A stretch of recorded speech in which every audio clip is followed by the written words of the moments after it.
Okay, welcome to Stockholm and this year's edition of the Rilton Cup.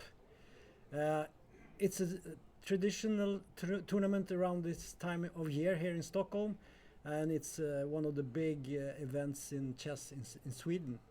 I'm sitting here with my co-host Jesper Hall, and I am Tom Wedberg, and we did this last year, and we are looking forward to doing it again. Absolutely. So, Jesper, last year, what happened? Well, last year we had one clear favorite when the tournament started, and that was Bassem, the Grandmaster of Egypt. Bassem Amin, yes. Bassem Amin, yes, sorry. And Bassem, clear favorite because simply has got much higher rated than the other players. And in the end, he managed to win the tournament, but he had one little failure on the way. He lost a game to a very prominent Swedish young player, Axel Falkevall, in a very exciting game. Yes. And that meant that he had to fight to the bitter end, you could say, to fulfill our guesses that he should win the tournament. So, and beside this, we also had some great results from some Swedish youngsters that we were following, of course, a little bit extras. We are in Sweden.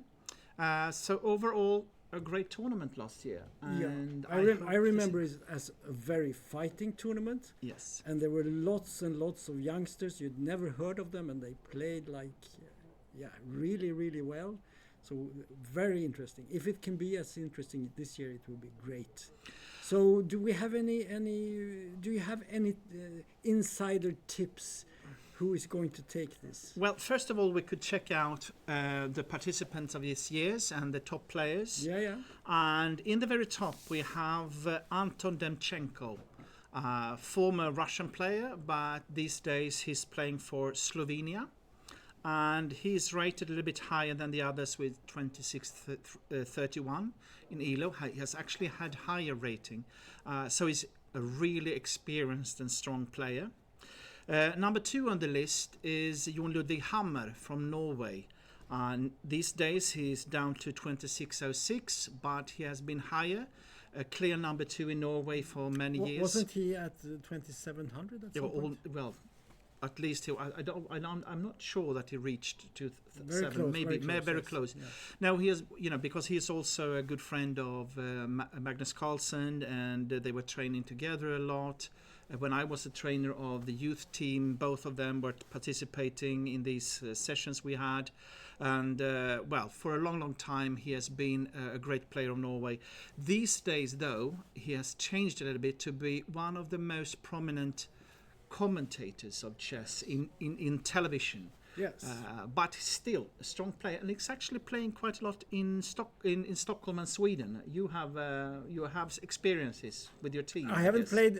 I actually played him in Stockholm in a rapid game once, some years ago. But he plays for a Swedish club, Rockaden, every now and then. And he only a couple of weeks ago, he played for Rockaden in the Swedish elite team league. And I think he played on board 1. We see him quite often here in Stockholm, actually.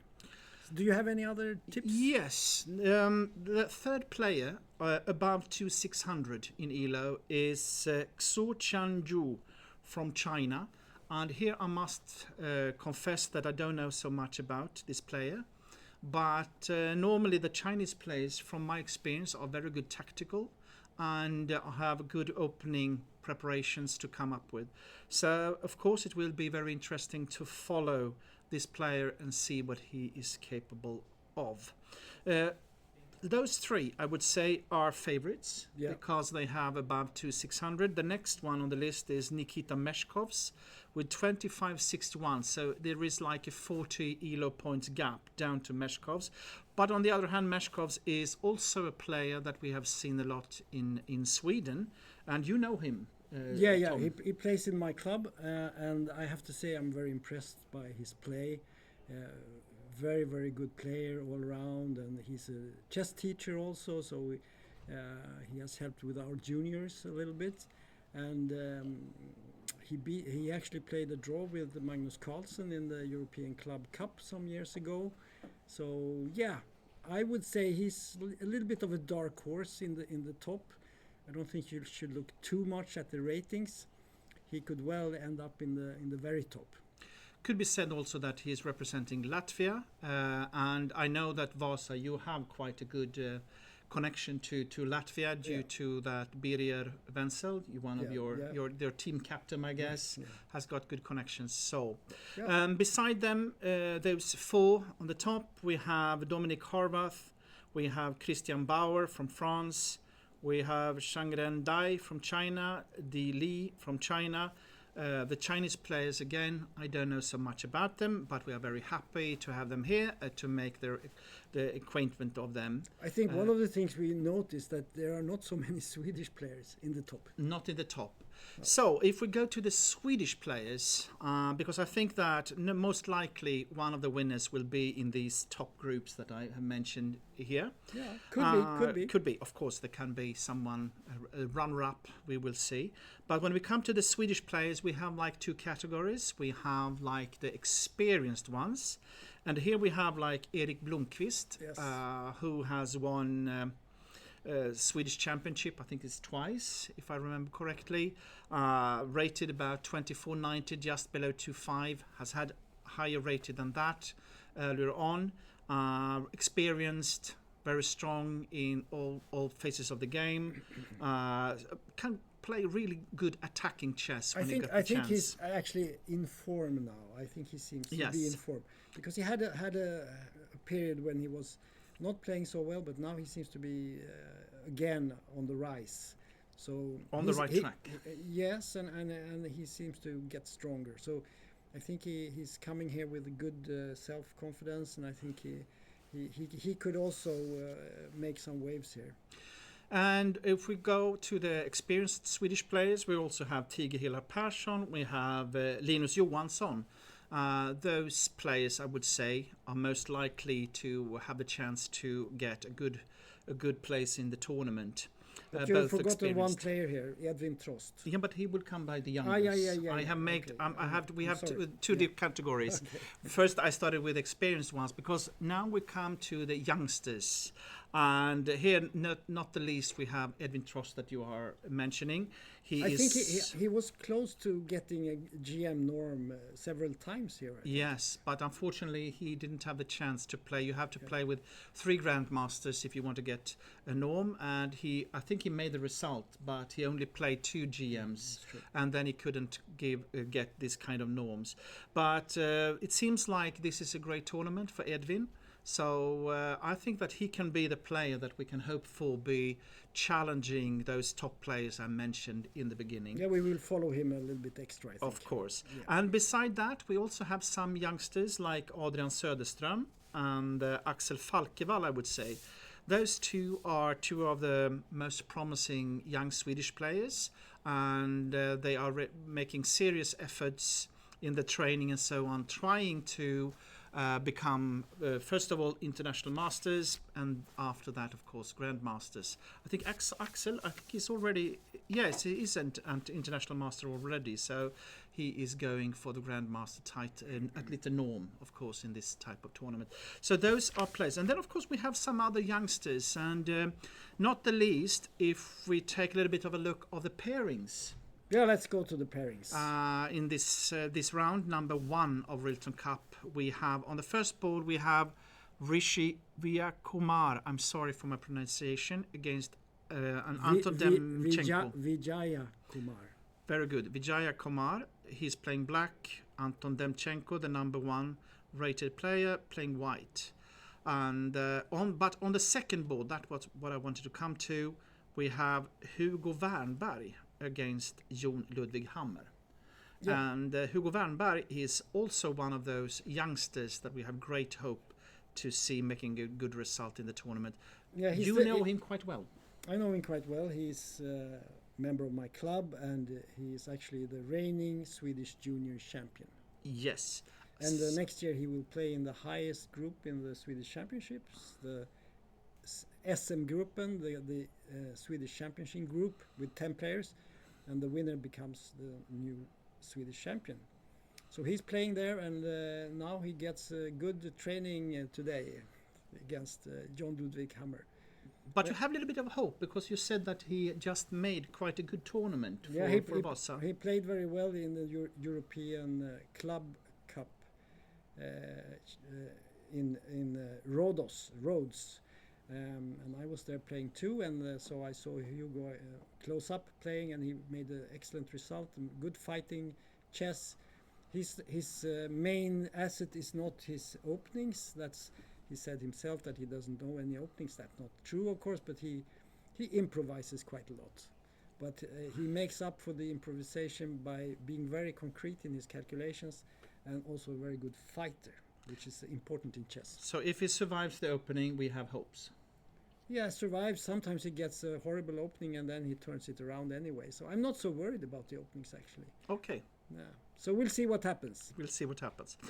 Do we have any moves? Should we look at some chess maybe? Maybe we should stop talking and go for the chess. Yeah, so should we start from the very beginning with let's start Demchenko? From the top. Yes.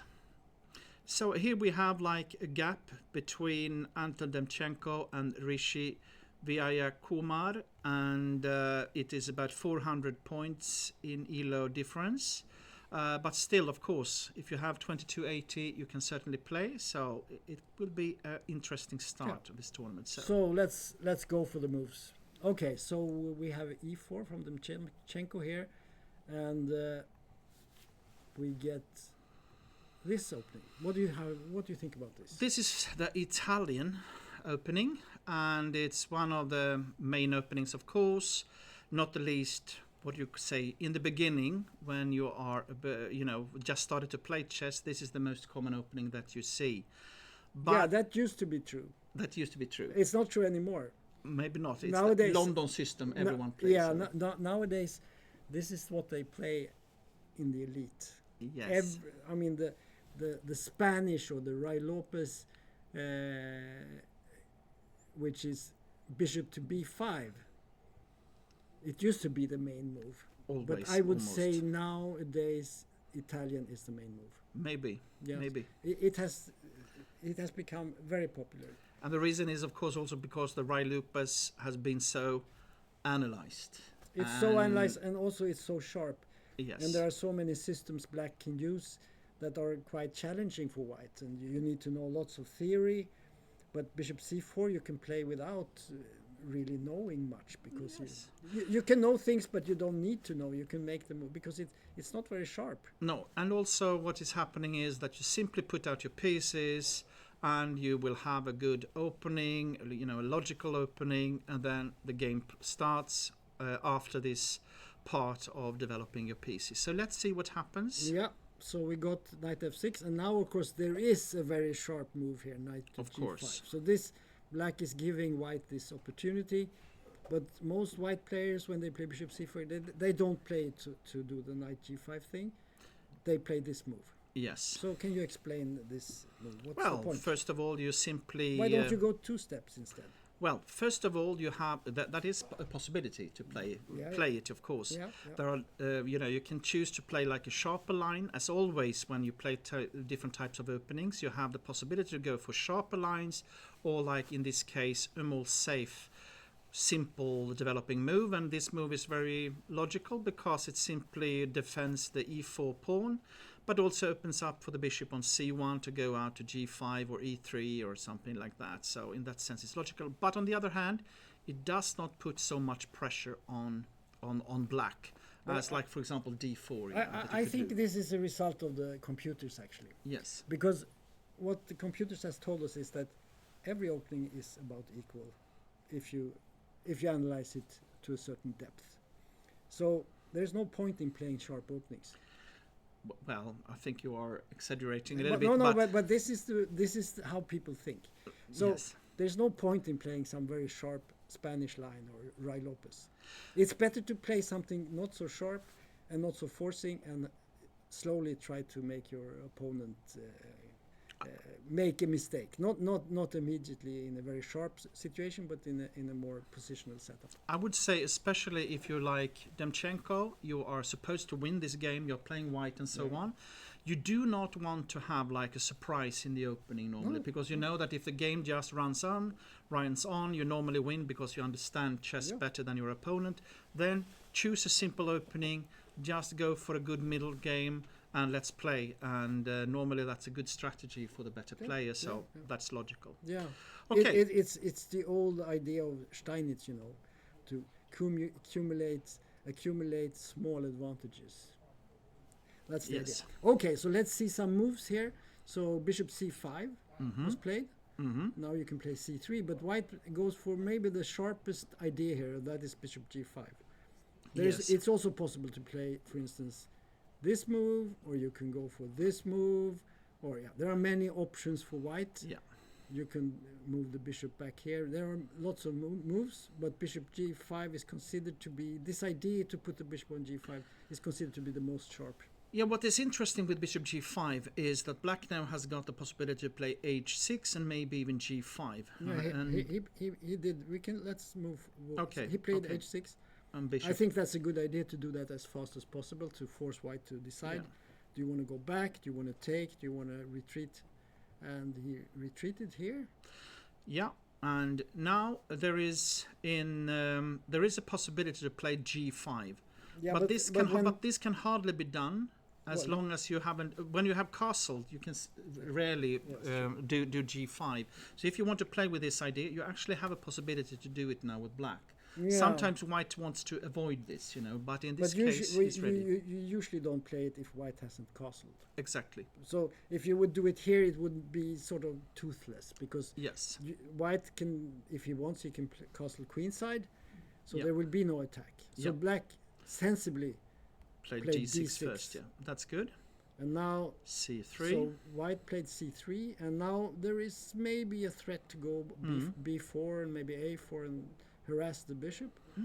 So black played simple move a5. I think it's very logical. Yeah.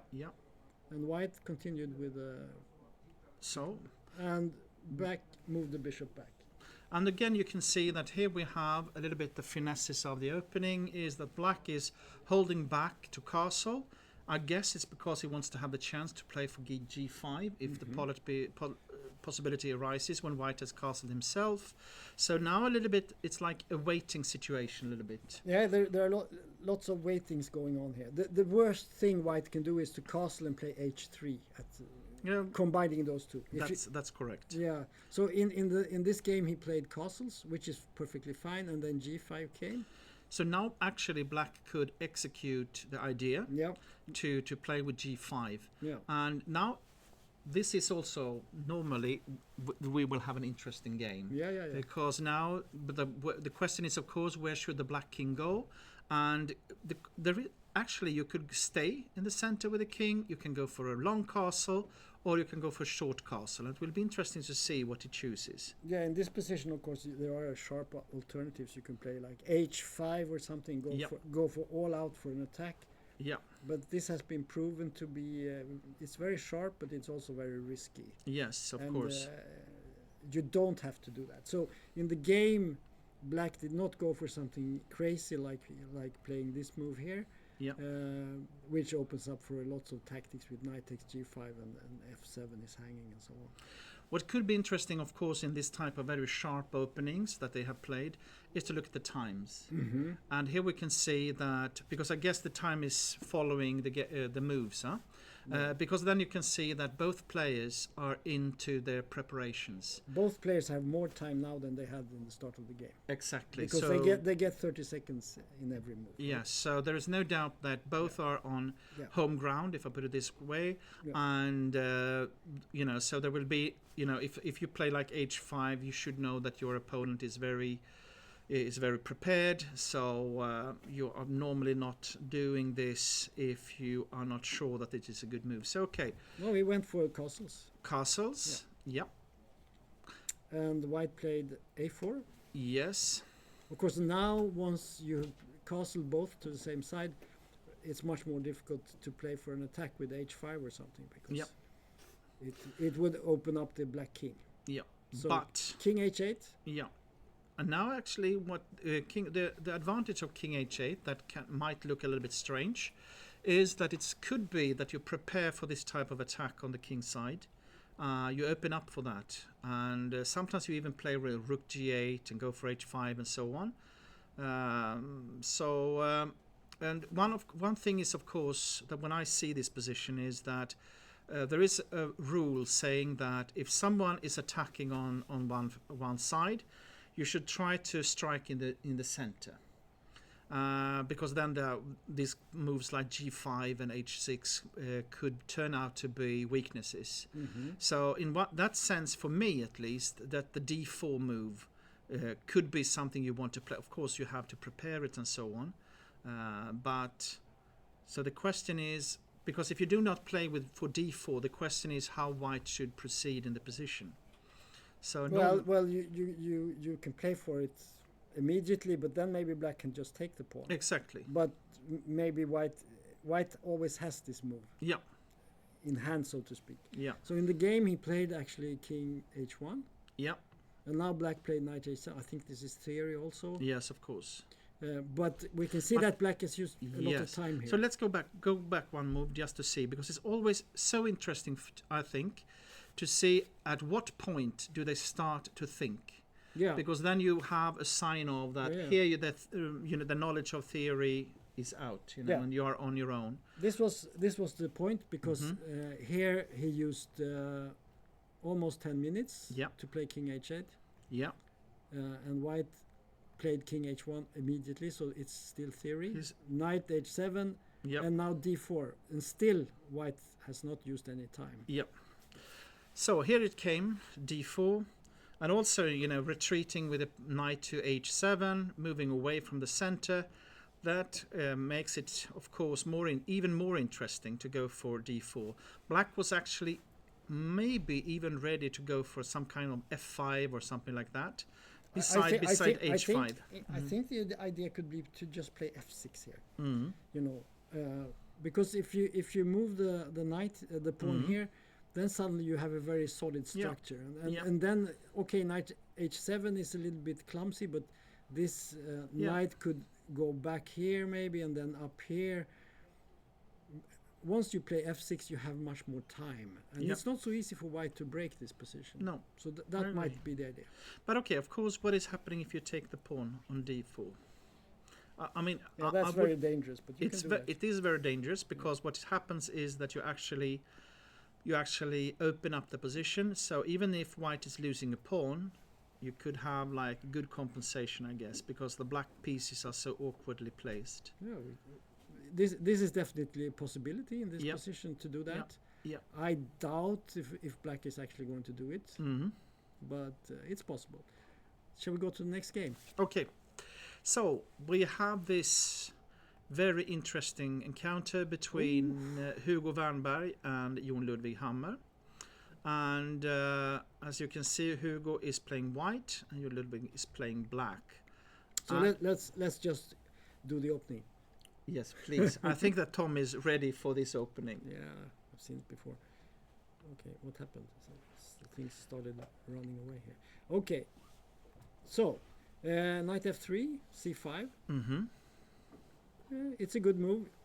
As black, of course, you have to be prepared that maybe white suddenly changes his mind and plays e4, and then you have to play the Sicilian. Yes. So that could be a problem. But Hugo played b3, which is perfectly fine, and now d6 and c4.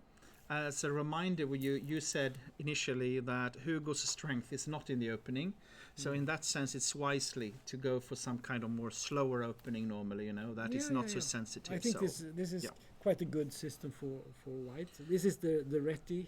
Yes. The Reti. What do you say, e5? Isn't that a big weakness on d5 after this move? Well, some people say that. We're joking a little bit, because what actually happens after e5 is that we reach the Tom Wedberg system. Is it okay if I call it that? I guess. Well, yeah. That's what it's called. This kind of structure. I think it was Butvinnik who played this once, but he did not really understand this setup. Well, he played it with white, not with black. Yes, exactly.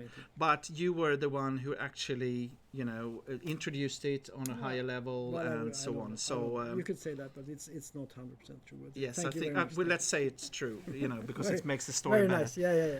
Anyway, you are famous for this opening, so Yeah, you yeah. can be a perfect guide to this game, I believe.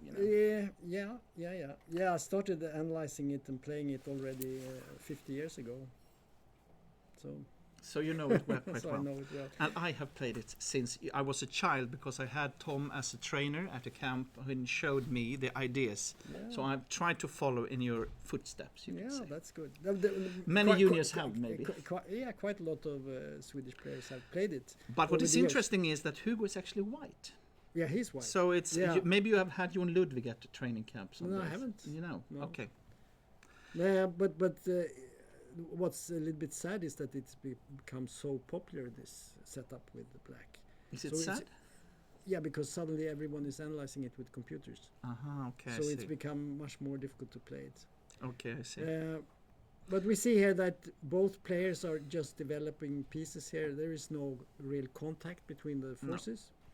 What about, because what is happening now is that we are reaching for black the typical position in the Wedberg system, Yes. but white has played a little bit unusual setup with b3, bishop b2. What do you say about this one? Because normally what white's tried to do is to place the knight on f3 to e3 with knight e1, knight c2, knight c3, but now instead b3 and bishop b2 has come. And I think it's very common to try to quickly play for this push with b4. You play a3. You might play a3, you might play the rook to b1. This knight can go here and maybe here. And then you try to control this square with the knight and with the bishop here. And then you try to push on the queen side. So this is very popular. What Hugo has done here is something quite different, because he has put all his pieces in what I would say maybe not so active positions right now. It's not anything wrong with it, but it's not doing so much. what you could say is the idea of the opening is, of course, also that black is giving white a hole on d5, but on the other hand, you get a great stability in the center. So it's difficult for white to proceed in a way without, maybe letting this hole on d5 disappear. Yeah. And because when I see bishop b2, the normal way for me would be e3 d4. Try something like this with white. But this can also be dangerous sometimes, Well, it depends. Black's plan is very often to either to go with some push with b5 at some a6 point, b5, yeah.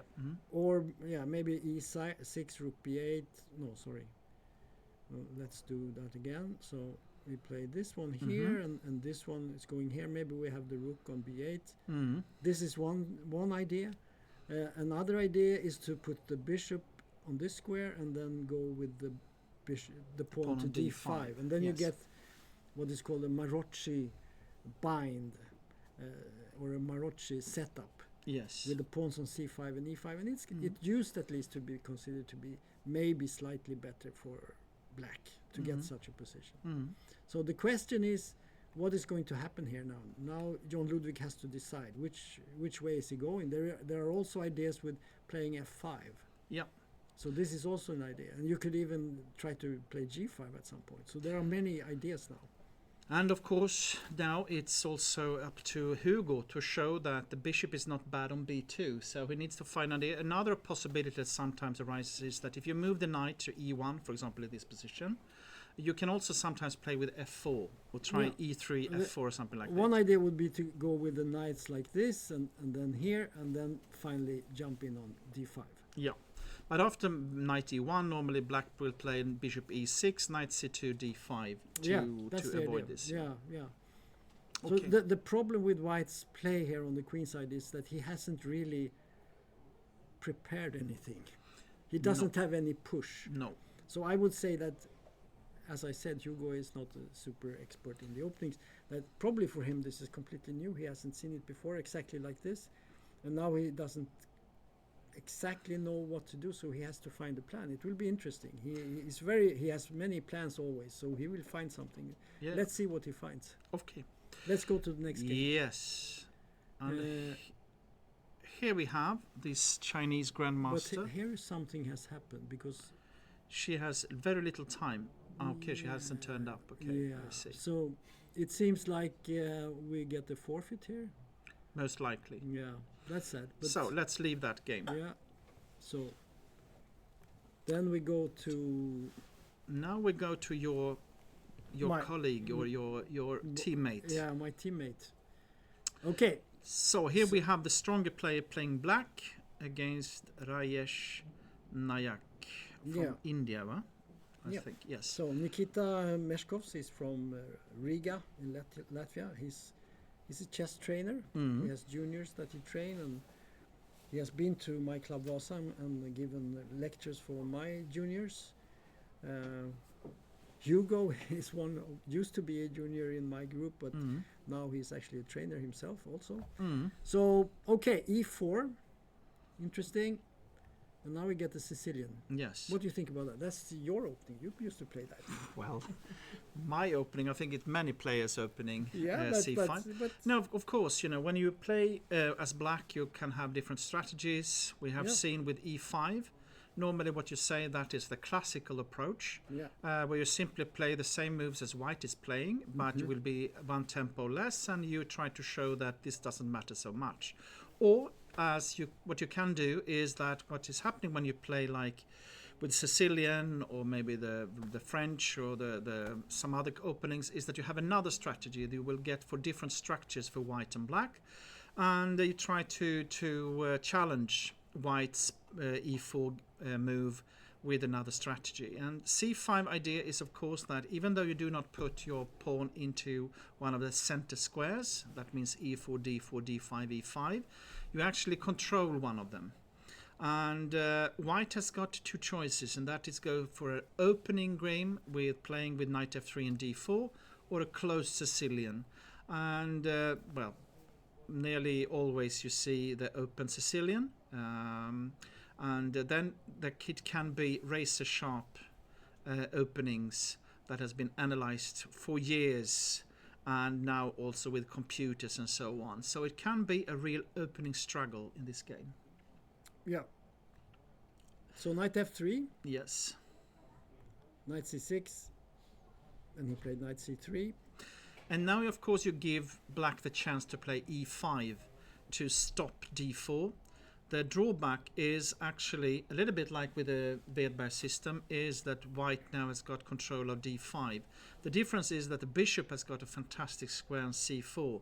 So normally black has to fight a little bit to be able to get a balanced position. You still have to prove a little bit, because it's a little bit awkward to have this kind of hole on D5. So I know that Magnus Carlsen has played this. yeah. I many mean, times. it is playable for sure, Yeah, but it is. okay. But instead E6, and now you tell white, do you want to have an open game or not? And he wanted that. Yes. And now suddenly we are into a very classical Scheveningen. This is actually exactly how I play it with black.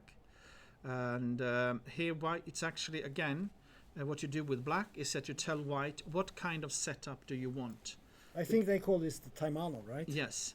And white can choose to play like with bishop e2, bishop e3, but you can also play sharper with bishop e3, go for queen d2 and the English setup. Yeah. There are and many. so on, There are very many ideas here. Yeah. I have played many times with white this move G3. Yes, you have even beaten me with this. Oh, I have Men- forgotten. I've forgotten. I think it's 35 years ago or something like that. That is No, But- 45 years. 45 maybe. Yes. Okay. G3 is quite common. Yeah. Another move is F4. Yep. Bishop E3. I played with white also. Yep. Interesting move. And Bishop E2, of course, is playable. There are many options, but here white plays a rather unusual move. Yeah. But I actually played knight c b5. That was a surprise, because what I have been facing is knight db5. That has been played, you know, and normally you just transfer to some kind of other opening, you know, but this is really looking strange. But obviously the white player do not want to have this kind of opening battle, you know, that he's probably tried to what do you say, shake a bit Meshkov's knowledge. And to me it looks like preparation. Of course, I'm sure it is a preparation. If you look at the time, it must be a preparation, but still, you know, it looks strange. So Okay, queen b8 is normal. Let's see what happens. Yeah, queen b8, and now bishop d3. Okay, that means that after a6 you have to take on c6, huh? That seems logical, yes. So This this move, probably you cannot move the knight in a good way. because the knight is hanging on d4, so it has to take, and now maybe you can play b takes c6, for example, and then maybe go back. knight c3 and d5 or something like that, you know. And so this would be possible. yeah. Okay, that didn't happen. No. Instead we saw knight f6 Okay. development, Yeah. castles, bishop e7, queen e2, castles, c4, a6, and now he took, He has to take again. and then pawn takes. Okay, because one idea also when you play this is to, in this position, you want to play e5 with black normally, because if white can play e5, white can have a good chance for an advantage actually. Yeah. But normally black wants to play e5 here, and then the question is if it's knight to f5 he wants to do. Otherwise, black will have no problems in the position, I guess, you know. So I guess that the idea is that if black plays e5, knight f5 will come. But is it possible to play like bishop d6 in this position? maybe that is possible. Because as after well. f4 you might have bishop c5 Yep. and queen a7 Could be. and Could be. harass the knight. That's right. Of course, there's no doubt that it is important not to allow e5 for white, at least. Yeah, you cannot allow that. So, and after, if you play, for example, bishop d6, f4, then you want to play e5, or No, bishop c5 I thought. then bishop e3. And then maybe some queen to a7. Aha, And interesting. And maybe I don't know. Knight c2, but okay. Yeah, I but don't still, I Yeah, don't know. it could be. Maybe you can take and play knight g4. No, but I will play queen take, I think. Okay. e3, Yeah. and then go for e5, but I still think it's absolutely okay. I don't know. It's unclear, but e5 would be the normal reaction here. But what you can see here, again, if you look at the time, is that white has been started to think more than black. So he is out of his preparation, even though most likely it was a preparation, this to play knight to cb5. Or maybe Nikita didn't play the most challenging somewhere. That might be. Yeah. And that is also a normal reaction, I think. If you are a higher rated player, you play some, you know, the opponent is playing some little bit strange, dangerous moves, you normally just try to play safe, you know, to find a good way to Nikita, proceed. of course, he plays the Sicilian because he wants to win this game. He's not playing for a draw. Of course. He definitely wants to win it, and so he wants complications, but he doesn't want to lose. He doesn't want to move into a preparation. No, he doesn't That's want true. to walk into something. But So- let's jump. Yeah, okay. So we go to Now we are down to Dominic Horvath against Daniel Gallagher. And okay, so we have a gap of about 300 ELO points. So there is no doubt that white is going for the win in this game.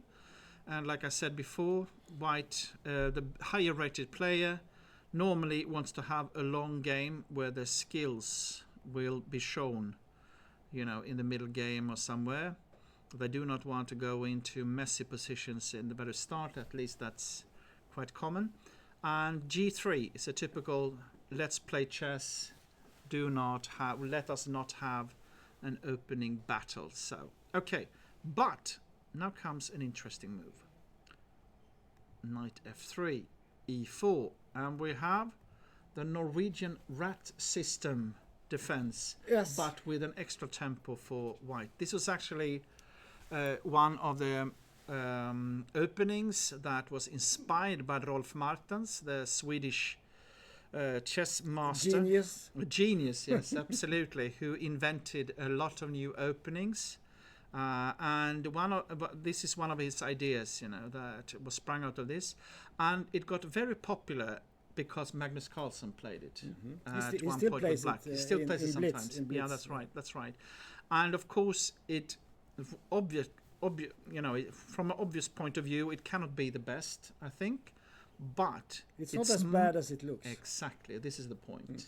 So if you underestimate it, you, for example, go for bishop e7, go for a take on h4, it can be very dangerous. Yeah. So, okay.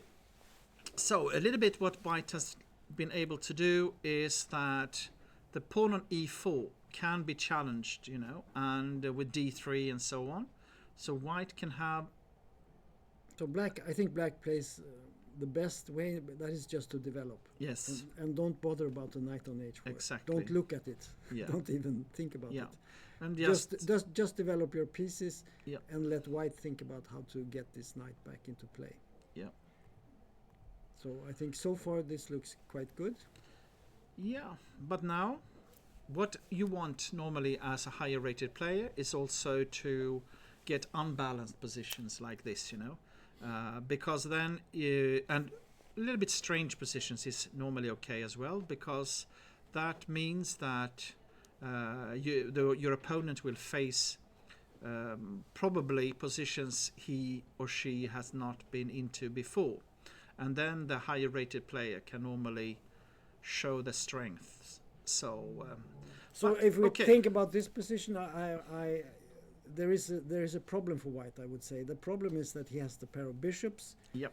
But right now it's not so clear how he's going to get all his pieces working. It's not so easy, because if he puts the bishop on g2 at any point, suddenly the knight on h4 does not have a retreat. But now comes an interesting move. Yeah. There's an interesting, but to understand that move, because it would be so natural just to move the bishop here, but then suddenly this knight does not have a possibility to go back, and that can be very dangerous. At some point h6 might come, and then even g5 later on, and the knight is stranded. So you have to watch out. In the game, white plays f3 here. And the logic behind this is, of course, if you play with a pair of bishops, what you want is to have an open center. So you try to swap off the pawns in the center, because then you will have long diagonals for your bishops. Right. So in that sense, this is logical, but of course it also looks a little bit suspicious. It looks very strange. Because, what have you done? Your knight is on h4, you haven't developed your pieces, your king is still in the center. So normally with black, what black's doing is to develop quickly and try to hit him hard somehow. Like rook e8 looks normal. He decided to take on f3. He took on f3, okay. Yeah, which is I think also absolutely perfectly okay. But on the other hand, what I liked with the pawn on e4 is that you hold down black, a little bit.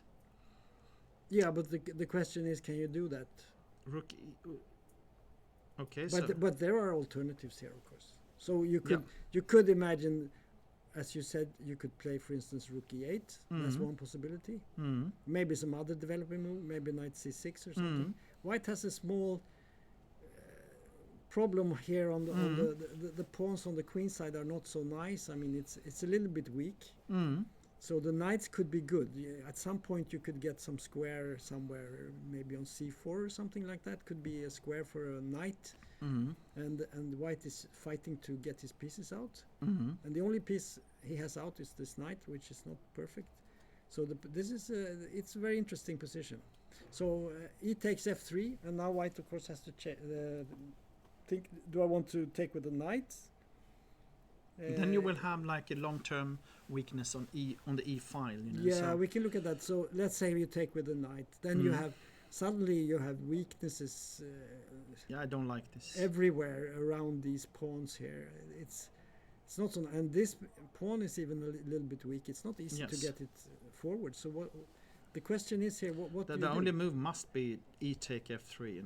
This is the most sort of harmonious way to play. Yeah, well, yes, it's true. Because you can play Yeah. bishop to e2 and maybe you castle, and slowly you develop your Yes. game somehow. So I guess that White now just wants to finish off his development, like you said, king f2, bishop e2, knight g2, rook to e1, and slowly then start to go for the center and show that the bishops can be strong. And of course, if Black doesn't find any way to make progress, it could absolutely be that in the long run, White can have a strong pair of bishops, fighting for an advantage. But I mean, Black has got no I find problem. it quite interesting in these fights between a pair of bishops that are not perfect and a very solid position and some knights, because you have to play very actively to get your game going. But look what happened in the game. He played knight take f3. No, he didn't. That was me doing. Ah, that. was it you? Yeah, it was me. I don't think he has played it. You Okay. see, I'm sorry. Okay, I yeah. thought. No, Okay. no, I think he's thinking, and I understand Yes. why. I think maybe he thought I'm going to take with the knight and everything will be fine, and then he looked at the position. It's not fine, because he has this. If he takes with the knight, as we said, Okay, now I see. yeah. If you take with the knight, suddenly That's terrible, I think. this square is very weak. You could go with this. I mean, and even maybe- knight e4, and yes. something like this could come, and there are so simple moves with the bishop and It the must be knight pawn and- take. It yeah, must be. Well, we'll see. We'll see. Okay. Actually, he took with the knight now, while we were talking. Okay. So he has chosen this line. Okay. Okay, let's go to the next Let's put game. it this way. I prefer black Well, in this position. But okay. We'll see. We'll see. Yes. And now we have Arun Dakshin from India against Christian Bauer from France. And that means that the black player is the higher rated ones. And of course, he wants to go for a win somehow. And he chooses. How do you know that? Oh, that I know this. You know this. I've been in this position many times with both. Maybe colours, he's extremely afraid of his opponent. It Maybe. might be a coming star. Of you course, never if you have like a young Indian player against you, Because I think you're nervous. know. That's for sure. Christian Bauer is not new to this game. He's played for many years. Many years. I don't know yes. his age, but He's been around. he's been Yes, around a right. long time. Yeah. Mhm. I don't think he plays that much chess these days. I don't see his name very often. These days, when you are a grandmaster like 25-50, normally you don't make your living from only playing No, chess, he's but you're a doing- chess coach, or Yeah. or you're streaming, or you do write Yeah. books or something like that. So of course, that is the normal way. Okay, Let's see. go. Let's see. So d4 was the first move here, Mm-hmm. and then we have d6. Yep. Is it called the Smyslov system, or what is it called? Well, normally you transpose anyway. If you play No. It's interesting because if white goes c4. c4 here, then you play e5 here. Because this position is actually better for black. This position. This is Yevgeny has won many games. Agrest has won many games with black in this. Yeah, Yeah. Okay. it's almost like a trap. Yeah. So Okay. So instead he played e4. There is nothing wrong with playing c4, by the way. no. But after e5, I think knight f3 is considered to be the best Yeah. move, something like that. Yeah. Anyway, e4. The interesting thing with d6 is, of course, that you give white the chance. Do you want to play e4 and go into the Pirts or modern defense? Mhm. Or do you want to go c4 and go into some sort of queen pawn opening? Yep. So it's an interesting choice. Of course. Okay, e4. And of course, again, if you're the higher rated player, you want to have like a position, of dynamic play, or at least, what do you say, unbalanced positions with not the same symmetrical structure and so on, where the Yeah. drawing chances are good for white, if I put it this way. So this is logical, I think. And here we also have an interesting thing is that black quite often will follow up with e5, and then white, if you play like instead Well, would he I play played e5. yeah, no, but I mean, if you play knight c3, e5, you cannot cover up on d4 or after d5 like was played in the game, you cannot follow up with c4. So sometimes what I have played, for example, after in knight f6, here I play, for example, f3, just to have the possibility after e5 to play d5. Okay. Anyway, so yeah, but there are many options. Yes, many options. Well, bishop d3 is not considered to be very dangerous for black, I can say. No. It's well known to be a solid but not very enterprising move. Yep. I think the move that is considered to be the best move here and most challenging is knight c3. Yeah, and then after e5. Well, then you go into the Philidor, Exactly. right? But if black plays g6 and play the Pirk, then you have many options here. You can play f4, for instance, is one move. Bishop g5 is a move. You also have the setup with bishop to e3, and then later on you play f3 and queen d2 and maybe even castle queen c. This is how I play. Yeah. So there are many choices here. Anyway, bishop d3 and black responded with the best move, e5. c3 and now d5 was also best move according to the computers. And also theory, I think. And you can see that they have hardly been thinking.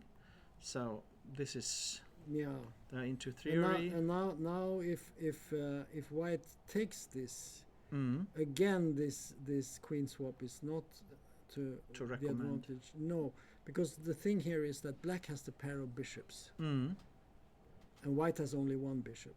So even though black has moved his king, this is not such a big problem. You can always move the king back, or you can play c6 and put the king on c7. And this pawn is weak here on e5. Yeah, so for instance, if white goes here, I think you play knight d7, and then you go to c5 with the knight if you want, if you need to, and you can protect this, and you threaten this. So for instance, bishop here, you just put a knight here, and you threaten to go in here with a check, and everything is hanging, and suddenly black is much better. So knight f3 was played in the game here,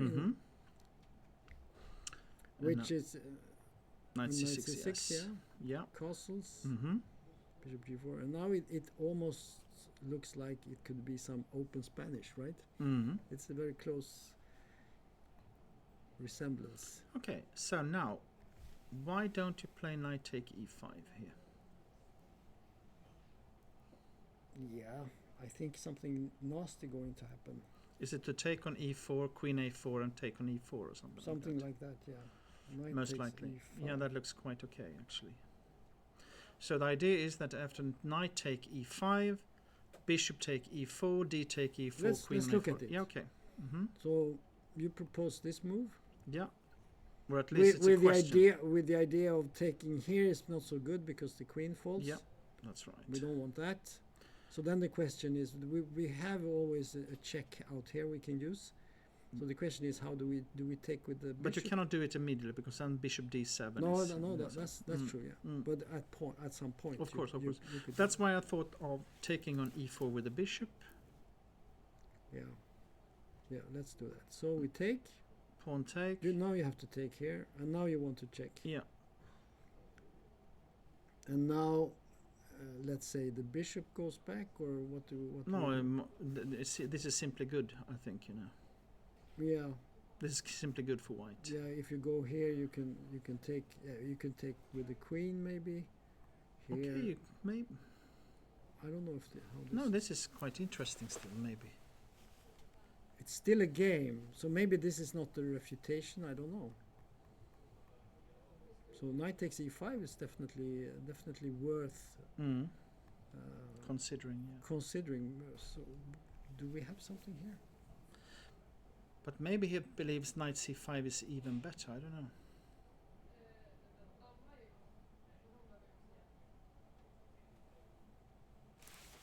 Well, white is not worse, of course.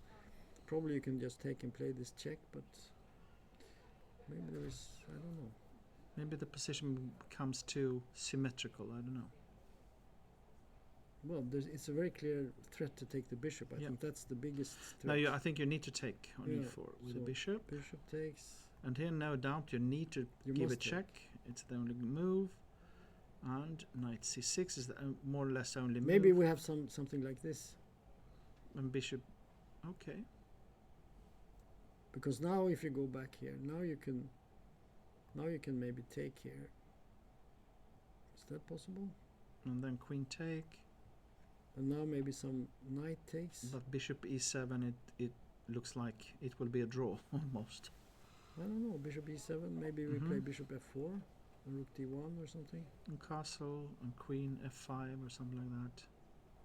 Oh, Okay, c7 c7 falls. maybe, okay. Maybe there is something here. White is not worse at least. No, exactly, yeah. So, okay, let's not dig too deeply. No. Okay, so instead it was knight c5, knight c5, bishop b2, bishop e2, bishop e7, b4, knight e6. Okay, that's it. It's very much the open Spanish here. Yeah. But also it's a bit strange because b4 c3 structure Yeah. is a little bit, at least something to consider. What does this do? Is it good or bad? No, but I think this is good for black. Yeah, I also think so. And I think White has been tricked a little bit here because he has got into something that. I mean, it's playable for White, of course, but it looks very solid. This knight here on e6 is very nicely placed. And you're threatening to play knight to f4 almost, you know. Yeah, this could be a Or threat, or maybe just go for a castle, of course. castle and move the rooks to the center and so on. It's very. This is typically a position where you can play, and there are many options. Sometimes you can play f6, for instance, or you can just try to attack this pawn on e5 more and more. And looks very good. Yeah, I agree. What do you say? Should we jump back to the start again? Yes, please. And see what's happening. Let's see what's happening. Because here we can see that black has started to think a lot. So let's just go back. So D4, we were here, and we were saying black will probably not take on d4. And we suggested f6 as a possibility if black wants to go that route. Or he could try to take, but he found a third option. Third up. And this is, again, now it's quite interesting to see that still Demchenko is on home ground in his opening knowledge, while black has started to think. Yeah. And of course, when it's so sharp, this type of position, it's of course very good to be well prepared. Of course. Because, you know, if you find the wrong continuation, it can end with a catastrophe because if you find the wrong, I always find the wrong continuation. Yeah, me too sometimes. Anyway, so let's see what black found. Yeah. And the question is it the right one, or is it like Tom and I usually do, find the wrong way? Yeah. He used 2 minutes and then he played h5, which is a typical move, of course. And now, because of course you are threatening to play h4, you do not want to play h3 in this position, normally. So h4 is for me a very logical move. I think it's not so dangerous to play h3, but it looks a bit passive. I mean, and so instead he went all the way with the h pawn. Oh, sorry. You know, playing too fast. Yeah, that was h5. So h4 was played. Yes. Yeah, and the point of that is, of course, you prevent h4, but you also challenge black's pieces. Yeah. So what is happening now is that with this, black is actually after h5, black is actually forcing white to give up the protection of d4 with a knight on f3. So black will actually win a pawn. Yeah, but of course, if he had taken here, for instance, then white has fantastic. I position. think bishop takes is very nice, and black has. Well, it could be played, but I don't like it much for knight black. g5 maybe to come, you know. Yeah, and there is always this threat of the queen suddenly appearing here, and this bishop is threatening here, and this bishop is cutting down this way. Yeah. So very horrible position. So black instead played g4. Very logical, keeping the king side blocked for now, and also pushing away the knights. So and knight e1. The drawback for black after this is, of course, that suddenly the position on the king's side is closed in a way. Yeah. So you cannot, come forward easily. For the idea is, of course, though, that the pawn on d4 is under big pressure when you have moved the knight. But white is ready to sacrifice this pawn. So let's see what happened. So the knight went back. So I think that's forced. Well, it's not forced to go there. He could go somewhere else. G1 maybe. He could either go here or he could even go here maybe. To play for f3. Maybe something like that. But I think that knight g1 or knight e1 are logical to me. Yeah. Actually he has a nice idea, I think, because what he played was knight e1. And now black could of course still make some passive move like f6 or something, but that's very passive, only playing for holding the position. I think that's dangerous also. White has f3 at some point. So in the game he took the pawn. And now white came with this one, knight d3. Interesting. The idea, of course, is to activate the knight maybe to f4, threatening the pawn here. And maybe at some point also still f3 is possible. Yeah. And we can see at the times that Demchenko has, hardly used any time. But while he has now 128. But I guess, and he started at 130. Yes, but I guess that he's actually out of his preparation, because I cannot believe that this is like. He's probably out of the exact preparation. But the idea of sacking the d pawn, I think he has seen before. It's a well-known idea. Yeah. And he has analyzed similar things. Let's see this position, because I can see there are I think that the target is the h5 pawn, and one idea also that I can see immediately is that if you take on c3, where black plays d takes c3, b takes c3, then actually white has got an interesting idea in playing rook b1, rook b5, putting pressure on the pawn. So actually this pawn on h5 can be very, very weak, and also.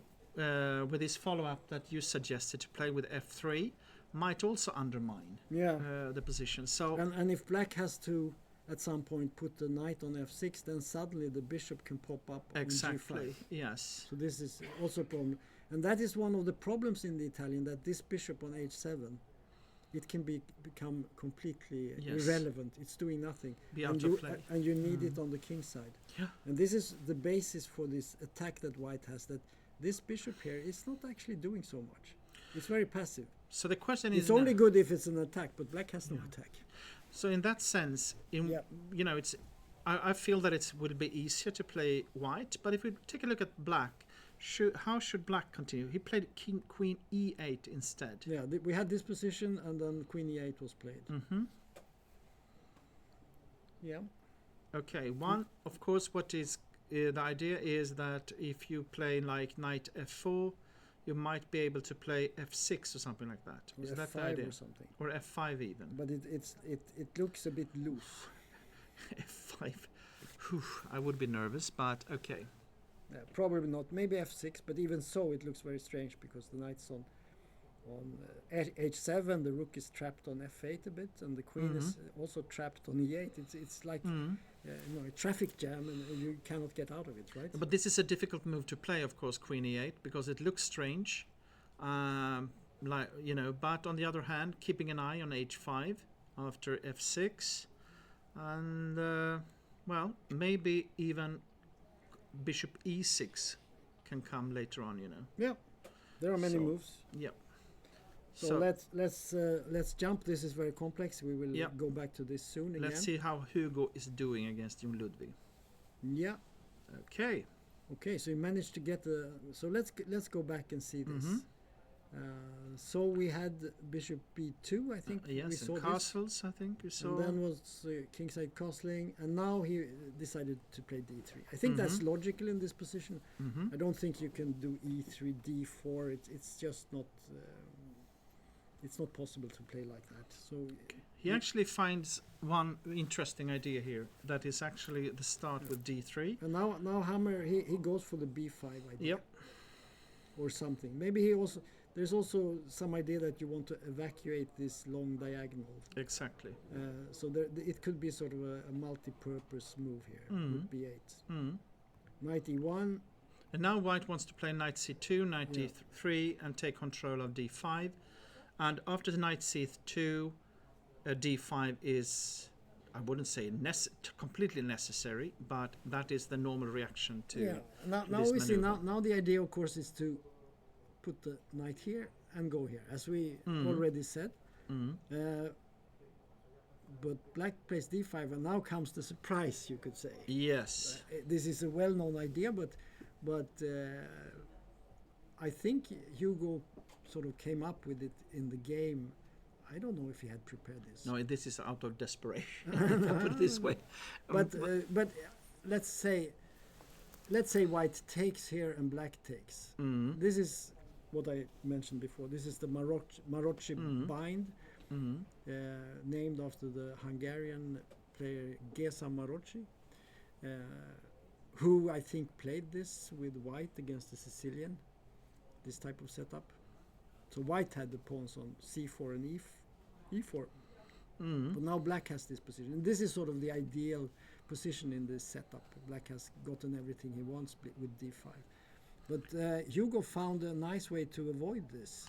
Because in that type of position, I think black is slightly better, maybe even. Yeah, slightly or better. it's easier to play at least. Yeah, it's very easy to play. You have advantage in space. Your pieces are in good squares. Everything is fine. Maybe it's not so much, but it's at least something.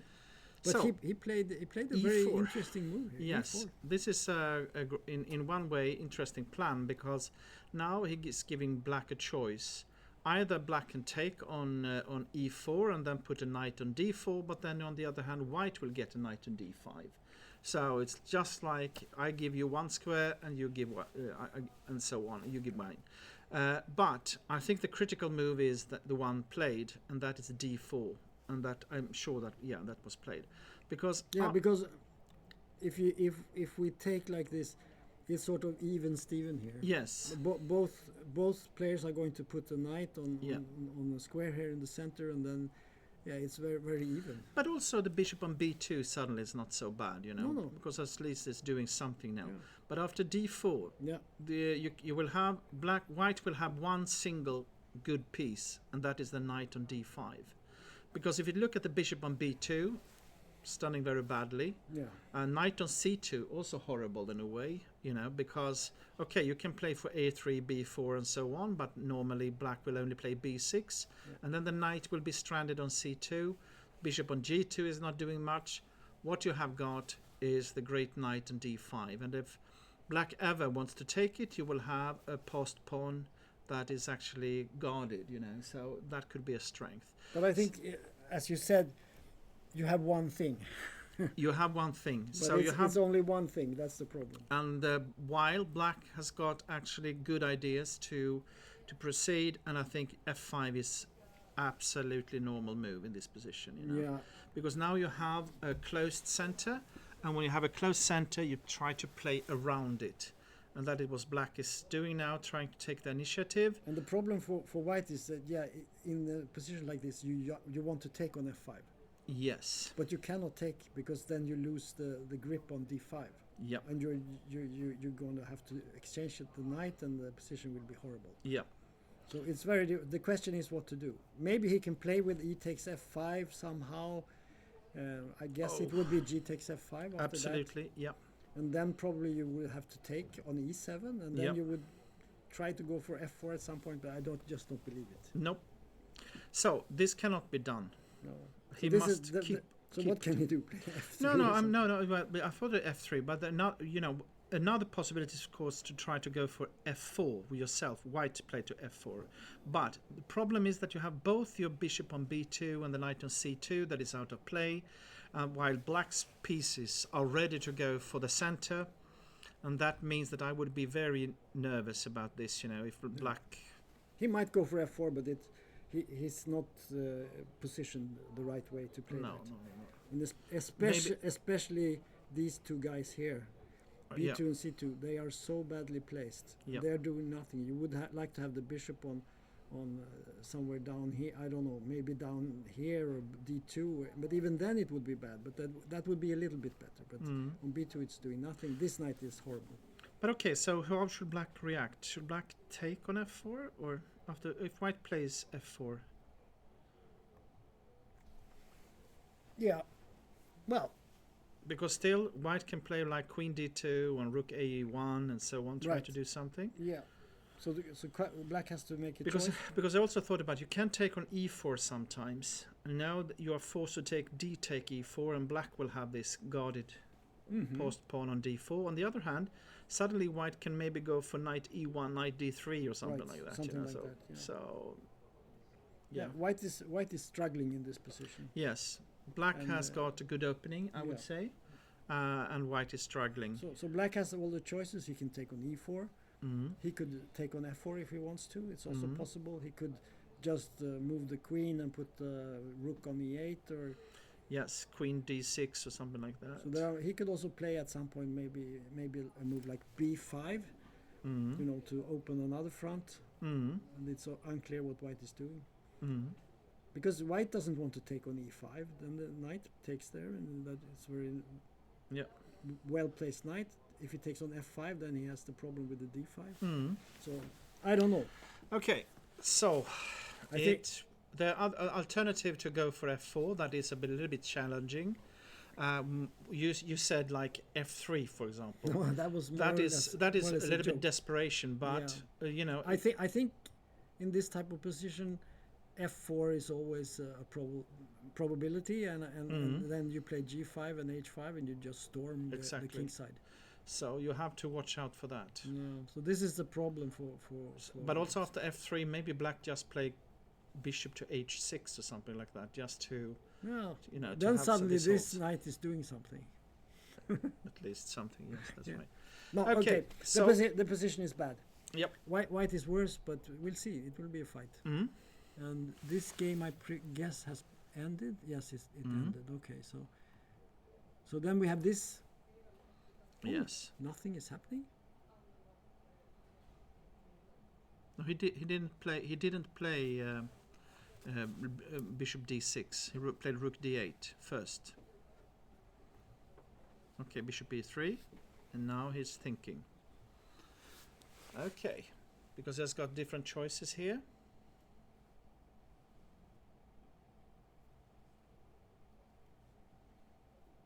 Yeah, so if you play bishop d6, yeah, this is possible. Can you after that play? If you play f4 here, can you play bishop take f4? Probably not. Probably you just take it and play bishop g5. Yeah, it was just I'm thinking maybe something like this. Bishop g5. It was just a bad idea. So let's go back. I just wanted to check. But yeah.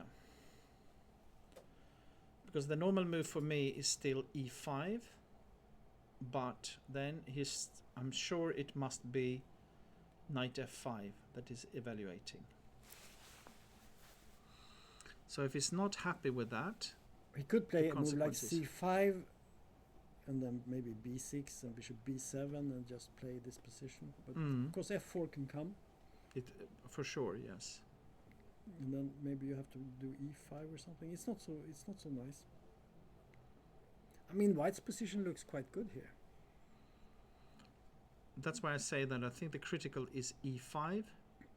Yeah, we can check that. So let's say we do e5. Yes. And now I think you must play bishop f5.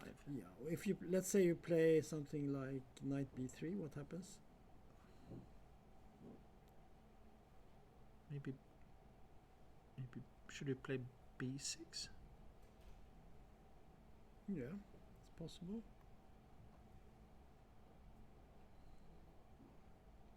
Well, this is okay for black, of course. Yeah. The question is if it's okay. Maybe white can play c5 here. And then b5. Maybe we can attack on c6 with knight a5 at some point. Yeah, what is that position? Like queen c7.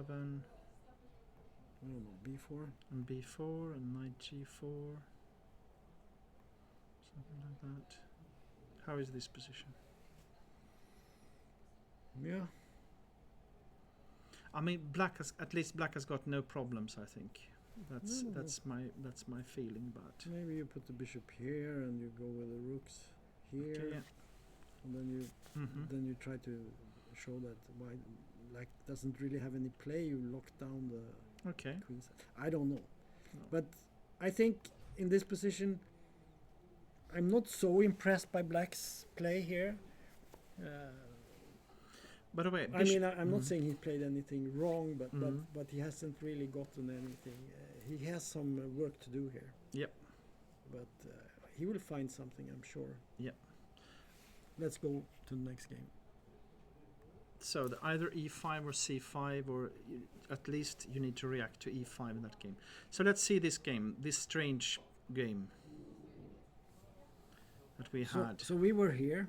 And we thought this was strange Well, due to these holes in the white position. White played a very combative opening. This Yep.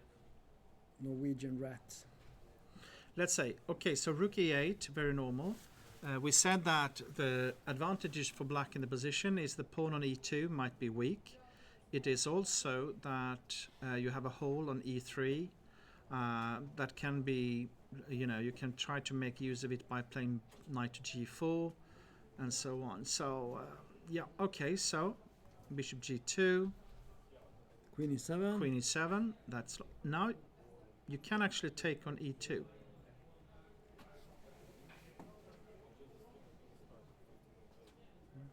Aha, okay. So maybe after take on e2, queen take, rook take, knight d4, followed by bishop to g5, Yeah. or something like that. That's quite dangerous, actually. So let's see that. Yeah, please. So the queen takes. Queen take. And now you would like something like this, but it's not good because you can just take Also it. because the knight can take back on Yeah, e8. well, you so it cannot even doesn't- take it because you have to. Yeah. So it doesn't Yeah. work. Okay, so instead we take here Mm-hmm. and we play for compensation. Now the rook is threatened and we also protect c2, so probably the rook has to go all the way back, I would say, Mm-hmm. and then bishop g5. And my idea was that knight d7 now, bd7, then you have knight b5. You also have bishop takes d5 with a threat on f7. It's not so bad. What? Knight bd7. Ah, knight b. I thought you said knight. No. Yeah, okay, knight. Yeah, After knight bd7, you have knight b5 winning almost immediately. I yeah, think. this is not good. So okay, so have a little bit of a trick that it didn't fall I was into. thinking that you would always have knight a6, but you don't. Can you play some? No, this is just bad. This is not good for No. for black at all. No, okay. this would solve all So White's this is problems. then white would be very happy if we put it Yeah. this way. So instead he played knight g4 here. So it's forcing play now, and okay, Queen d2. Knight Now, d7. queen take e2 would be a big mistake. Yeah, Then you have rook e1. yeah. So okay. We can just show that. Mm-hmm. So in this position, if we try the same thing, it's just losing. Because now the rook is unprotected and you don't pin the rook when you take on d2. That's right. So it's losing the queen. Okay, knight d7. And I guess that if you, for example, if you instead of this play knight e3, you simply take 2 times king f2 and e3, and white is absolutely fine. I Yeah, think, let's just. You mean now? Yes. instead yes. of knight e7. Yeah, let's see that. So Okay. so queen d2 and black takes the, but you can just take. And once you've done that, you can do this, which is very nice, protecting and attacking at the same time. I guess maybe you could play knight d4 also, would also be possible. I don't know. Is knight d4 with the threat? But I don't know. Yeah. It's Yeah, about maybe. Yeah. maybe the same. But I mean, this is playable for black. Of course. I mean, black, but now it's you have pros and cons, and the white king is closer to the center. You have an open b file. White will have some play, Yeah. But No, but I think black is not worse. I cannot I say think that. maybe black is playing for more than just Yes, equality. absolutely. I mean, the question is what white can do, because if you have to play h3, then you can go for knight e3. And Yes, yes, you yes, know, yes. there's a little bit more weaknesses maybe, you know. And Yep. no, I think that, you know, still, you know, he's survived white, if I put it this way, from the opening, strange opening. Yeah. But It's still a game. still, I would still hold white as a favorite here because due to the rating difference, not the yeah, least. and also the position. Yeah, black has a good game, but it demands. It's quite demanding to play this well. I also thought about maybe there could be an idea for black to play queen c5 check. Yeah. Because then you have knight e3 coming, or after d4 you have a great square on e4 for the knight. Mm-hmm. That could also be something, you know. Mm-hmm. Yeah, there are many threats here. So sometimes this is a difficulty, you know, that you have too many good possibilities to go for. Yeah. So okay. Let's go to next. Yes. So now we come back to this game. Knight b3 came and a6. Yeah. So we were here, and black really wanted it to be Roy Lopez, so he played a6. Okay. So now it's impossible to see. It's not. It didn't start as Roy Lopez. It started with a Pirk, I would say. Pirtz. How do you pronounce it? Pirtz, I mean to Pirtz. say, but Perk. who am I to say? Or as What is we the say right in Sweden, pronunciation? Pirk. Pirk. Yugoslaviskt. Yugoslavist. Yeah, the Yugoslav. Yeah. Yeah. Okay. But it has become an open Spanish here, almost exactly. And I still think that black has a nice position here, that especially like the knight here on e6. Yes, covering up a lot of squares. It sits behind this pawn, which is good. It blocks the pawn, and it's also protected in every way, so you can easily attack with f6. But the knight is covering lots of squares here, making it difficult for white to really do anything. But okay, white can play for rook e1. Yes. Maybe even knight fd4 at a point. Yeah. I think that could be rook e1 with idea knight fd4, because then you swap off the bishops and suddenly you can come with f4 or something like that, trying to do something. It's you know. possible to find ideas, but So- I think black has a fine game. Yeah, I mean, just mean that it's not so much worse for No, white. I think it's just it's not clear what white is doing. He has played these moves on the queen side, right? He has the pawns here. The knight is here. What are they doing there? Well, he might go to d4 at some point, but it's and I think one of the main thing is that the e5 pawn is a little bit vulnerable. Yes. Yeah, so Yes. this is a problem. Okay, so let's go back to the top again. I don't think we open up a new that's game. right. That's right. Okay. So we go here. Queen e8. nothing Okay. has So happened. now it's time to think. Yeah. So actually, for this move, white has been thinking a lot of time. You know. So let's see what his time was here. Yeah, you can see half an hour So he played in this position. knight d3. He played very fast, Mhm. and now he has used up 26, almost a half an hour. Exactly. So out of preparation for sure. Yeah, now it's concrete play. Now it's concrete play. Yeah, that's Yeah. right. And So let's see if we can guess the move. okay, So, what are the candidates? That's The good. Russian school. yeah, the Russian school. That's right.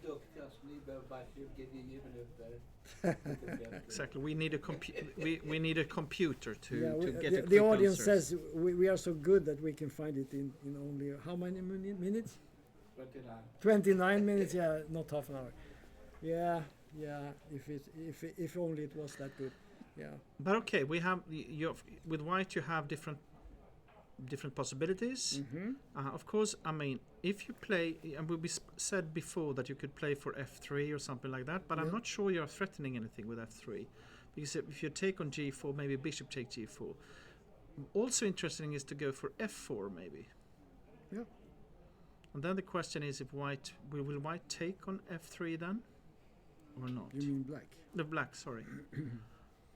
And if pawn The take, question queen is take. who gains from Yes. opening up the king's side. Exactly. But if you do not open up, how do you proceed? And maybe that is the problem. You know, you also have the idea of knight f4 and then knight d5. Now with the queen on e8, the c7 pawn can be a little bit vulnerable.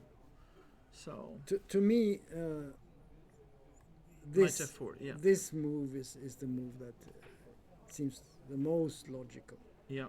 especially given how White has played the game so far. Mm-hmm. But maybe he's finding something better, or maybe he doesn't like what happens here. I don't know what he's afraid of. Maybe Yeah, I thought about this also. maybe this could be something. I And don't if know. you take on h5, there can come f5 at a point, you know. Yeah, they could come, and also you can take the bishop there Exactly. at some point. Exactly. which could be Maybe nice. take first and then So play there's f5 or something like that. So probably he's calculating all those things. Mm-hmm. Okay. Yeah, I thought about bishop b5 actually. So in to this pin. position, he actually moved the bishop to b5. Because now what's happening is that you are pinning the knight on c6. But also if the knight would move to e5, it's not threatened anymore. So there is some logic to it, you know. Yeah. Also, the pawn on d4 is a little bit more vulnerable. You have other ideas like going with the knight on d2, sometimes to c4 maybe. Of course, not in this position maybe, but so there are some advantages of this move. Yeah, it's actually not uncommon to do this bishop b5 when black plays with a5. A5, yeah. Black has the option to play a6 instead, and this is sometimes done just to prevent this move or make it more difficult. But on the other hand, the bishop on c4 is very attractive because it's pointing more towards the black king. Yeah. So I can understand that this is a difficult move to play because you do not really want to move it away. So Well, but pros it's and also cons. very strong on b5. Yeah. So you go into the Ray Lopez territory, putting in the bishop there. Yes. And Yes. some of the ideas that you have in the Ray Lopez can occur now. And one of the problems for black could be that his pawn formation might be weakened. At some point, white could take on c6 and black maybe has to take with the pawn, and then the pawns are not so nice anymore. But this is very interesting, and obviously they are now on their own and they have to think. We see that the black is also thinking quite a lot. In this position, of course, the normal would be to move out the bishop on c8, just to d7 or something like that, or e6. E6, maybe knight f4 is strong. So bishop d7, I would say, is a normal move here. Like this. So the question is, what will happen now? Is it like rook e1? Yeah, well, I'm all the time looking at, is there a queen move, because you want to bring the other rook into play, especially now with bishop on b5, a4 is not in any danger. So rook e1 looks, yeah, I don't know. Do you want to do that? The question is if you want to play f4 or not, to go for something on the, to open up. Who is gaining from that? Because in this position, I think white does not have any tactical way to win the game or anything like that. No. So he's playing for compensation, right? Yes. So he needs to bring all his pieces to the party. And I would like to bring this rook here. To e1. You want to jump over the queen. I want to go perfect. here. Yeah. So my idea is maybe here or maybe... Yeah, this is the tricky part, where to put the queen. That is not clear to me. No, it's not clear, but maybe, let's say you go there. Now very simple plan. Just move the rook here, and then we'll see. Push on e5 maybe. Maybe push the pawn. Open up the floodgates. Try to attack. Of course, always knight f4. One important thing is, of course, also that with this move, bishop b5. Now, because I think that black would like to play like knight e5. But then you can take on e5 and knight take e5. And then you take and then take on d7 and take on e5 with check, and you get back your pawn. Maybe you could show that. Yeah. So let's say you go here. You want to take. Yeah. You could take with the bishop. Yeah, I don't know which one is the best, but If you take with the knight, maybe you can take. You can actually even take on d7 and then take on d4, and it's hanging on. That's strong as well, you know. Yeah, you could play like this, And the knight take on d4, and now it's hanging on c7, and then you go for something like this. and it's hanging on d6, b7. Yeah, this is good for white. And then suddenly it's a different kind of game, and now it's just Yeah. about weaknesses, and, Yeah. and then. And here black's white position is clearly better because of Yeah. due to the pawn on h5 and the bad knight on h7. So yeah. So- Okay. so something like that. That's what. That's Yep. what. If I was white, I would not look at some attack now, because I don't think there is an attack really. No.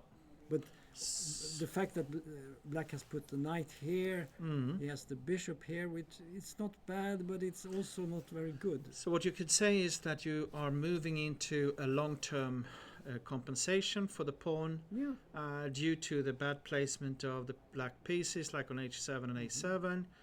Bishop b5 is just preparing to bring out the pieces, continue the pressure and so on.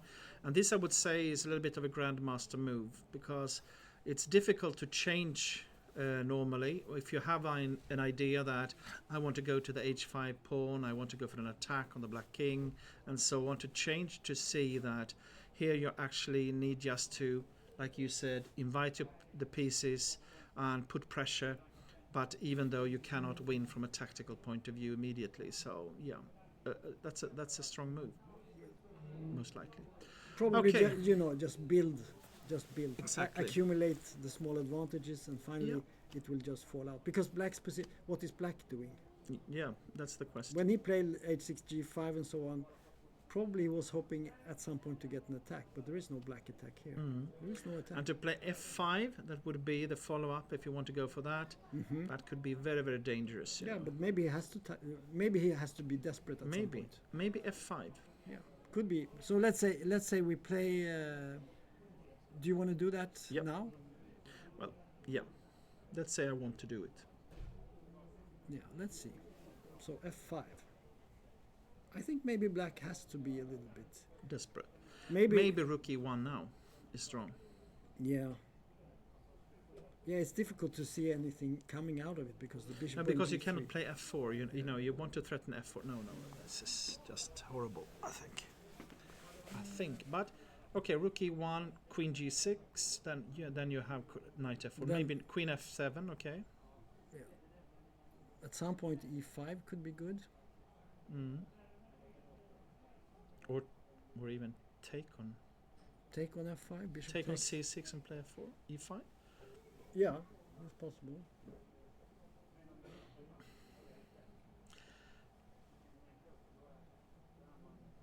Yeah, it's more attractive for white than for black. For sure. But you have to tread carefully here. You have to. Yep. You cannot just do something. You have to find a nice. But I think white has a good position here. I like white's position. Yep. And I especially like this defensive, offensive setup because Mm. the bishop on g3 is very good defender and these pawns also. But he also has potential to get to e5 at some point, and Mhm. he has the f4 square. So it's Controlling a lot of squares. very nice setup here, Mm. and the knights are good, and the bishop. It's always good to have chances to exchange. As you said, suddenly you take on c6, and it's very bad for black. Mm.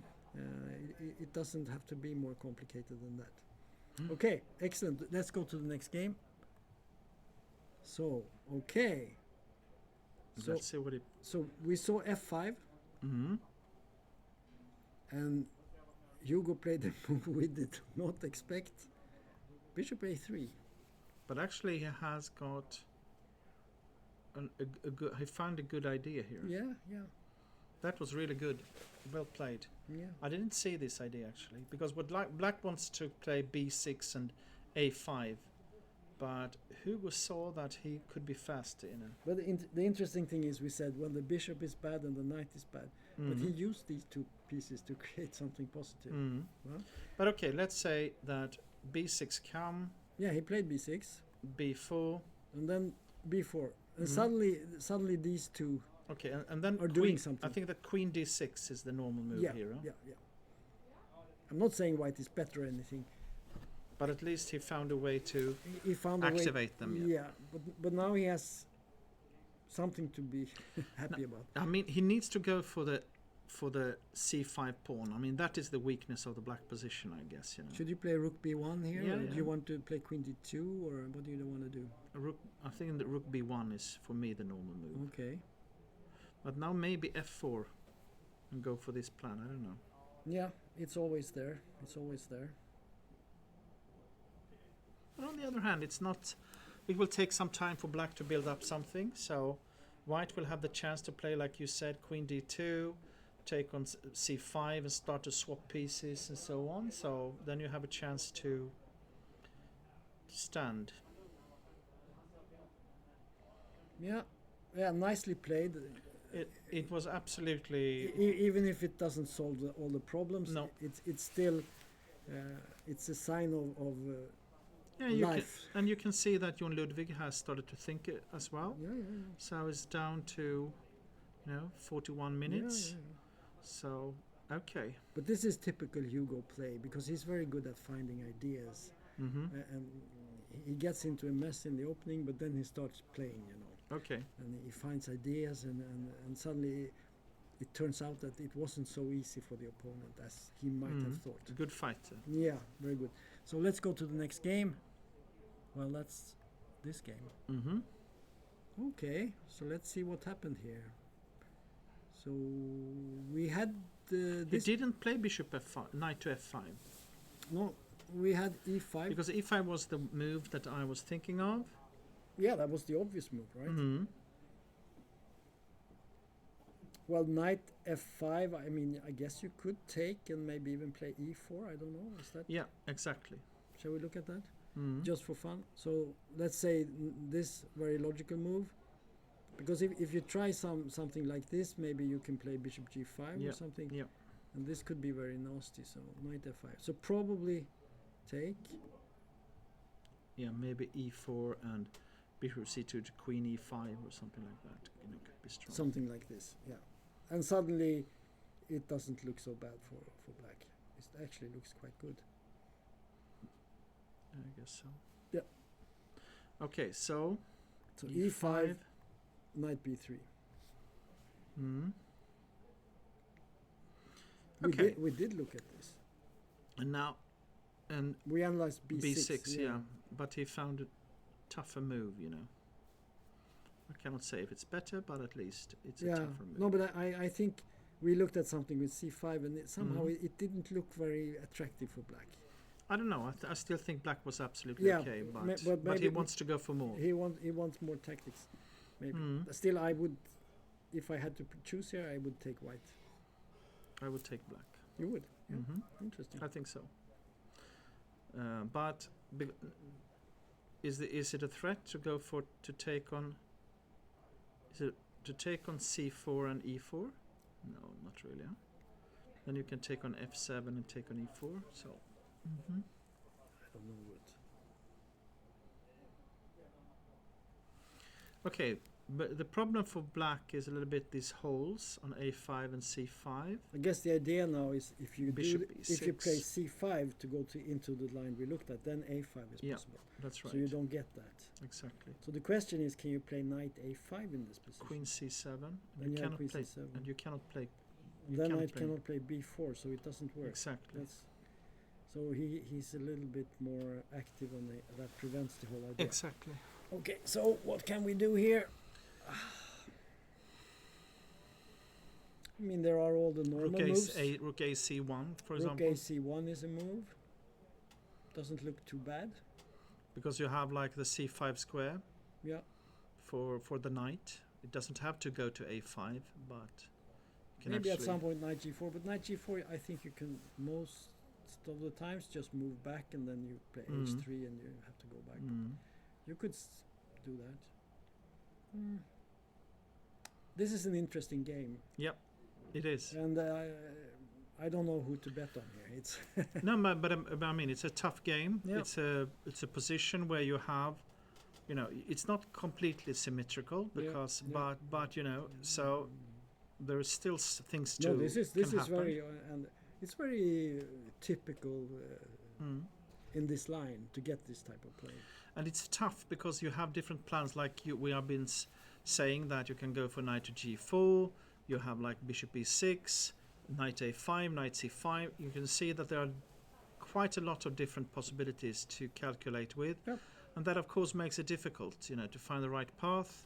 And it's not unusual that you reach like a time scramble, where the games will be decided in. They have played 14 moves, and they have used up half of their time. Yes. So they have 26 moves to make in like 45 minutes. They get 30 seconds also. So, but they will get into a time scramble here, I think. Most likely. So let's go to the next game. That was this strange game. Yeah, so we need to go back here. We had knight d7. Yeah. And now as he played h3, yeah. You proposed this move, and we got this exchange, king f2. Exactly, d7, yeah. and now he played knight d2. Threatening the pawn on d5, and maybe preparing c4 or e4 or something. Yeah, this looks... I mean, the point is that white will follow up with c4, I guess, Yeah. And suddenly this bad pawn chain will be improved, Yeah, it happened in the game, so let's see what happened. Okay, yeah. what happened? Knight f6, c4, c6. Okay. And I think the idea is after You take with the knight, I think. Yeah. You can take with the knight, but you could maybe take with the pawn also. And then try to... But then you play probably c4 in this position, I think. Yeah, and then you exchange. And knight takes. Yeah, and then you move the bishop out somewhere. Yes, and you have a little bit of pressure against b7 maybe, something like that. Yeah.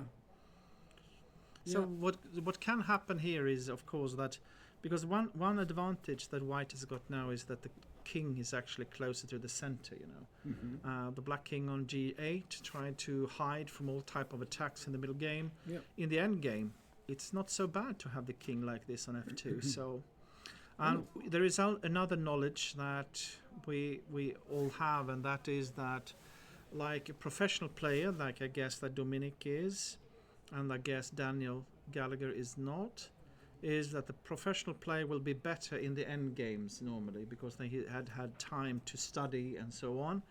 And the difference in strength normally is shown more in end games than in openings and middle games. So the longer the games will be, normally the higher rated player will be the favorite of the game. So I think he's quite happy with this, Dominic Hobarth, actually. Yeah, now white is happy because the middle game threats that were quite it looked like something could come out of it, but it didn't. Maybe black's idea with knight g4 and so on was a little bit premature. Maybe he should have just developed the pieces first and waited, but Dominic found a very nice idea. Queen d2 was a very nice move. And and now we have this situation where I think white should be maybe slightly better, maybe not much, but a little bit better maybe. I think so too. Yeah. Okay. So let's go to the next game. That is the last one we're following. Yep. Yeah, and a4. Okay. Well, actually, it was. Let's see. Knight b3, a6, h3 was the move. And now came bishop h5, bishop e3 as expected, castles, and a4. Which is quite logical. You want to remove the threat. The knight. He wants to play b5, of course. Yeah. Question from the audience. Yes. I googled Christian Bauer. Yeah. Do you know what I found? No. It came up. Pernilla Wahlgren's husband. Is it? Yeah, so it was not too much of chess. It's not him. It's not him. No, that's what would it be a surprise? Yeah. But who knows? Yeah, I didn't know about that. No, it's probably someone else. Yeah. Okay. But so the question from the audience was that Christian Bauer, he was married to the most famous skier of Sweden, but it was obvious another guy. Pernilla Wahlgren. Actually, I'm sorry. Okay, it was Pernilla Wahlgren. She is, what do you say, a singer and an entertainer, you could say. Huh? That's fair to Yeah. say. But it's just But it's another one. it's just another one. Yeah. Yes. Okay. Okay, a4. I think it's a good move. The idea, of course, is to somehow relieve the pressure on e5 by threatening the knight. Mm-hmm. Right now, you cannot if black goes for this and takes on e5. Of course, white will take this pawn here. But actually now it's quite interesting because now, b5 can be quite annoying in this position. Where to put the knight? So maybe he has succeeded a little bit, white. Yeah, he has played well. The young guy from India. Mm-hmm. I don't know how. It's a how little bit old he is. Can you check how old is this guy? Who is it? Dakshin Arun. Dakshin, can you see? Let's see if I can So you can find him in your papers. In my papers, we'll Jesper see. has prepared very well here with some I've papers. tried, but I'm not The sure old school paper. exactly. You find him? That no, I cannot see him right now. Let's see here. Can you help me, Klaus, maybe? Duckshine. Can you find him, his age?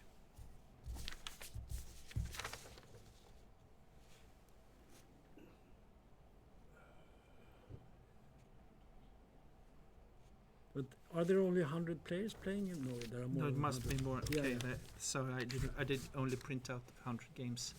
He's Otherwise- probably not on the list because Hugo Wernberg was Mm-hmm. on 98. Mm-hmm. Sorry, 2009. 2009. Yeah. So okay, so it's a young guy. 16 years old. And Christian Bauer most likely is, I don't know, in his 50s maybe or something. Yes. So we have a generational gap here. And of course, it's always difficult to judge the strength of a young player, not the least the Indian ones, because they might be much stronger than the rating. So Yeah. dangerous. But okay, so how to deal with b5 in this position?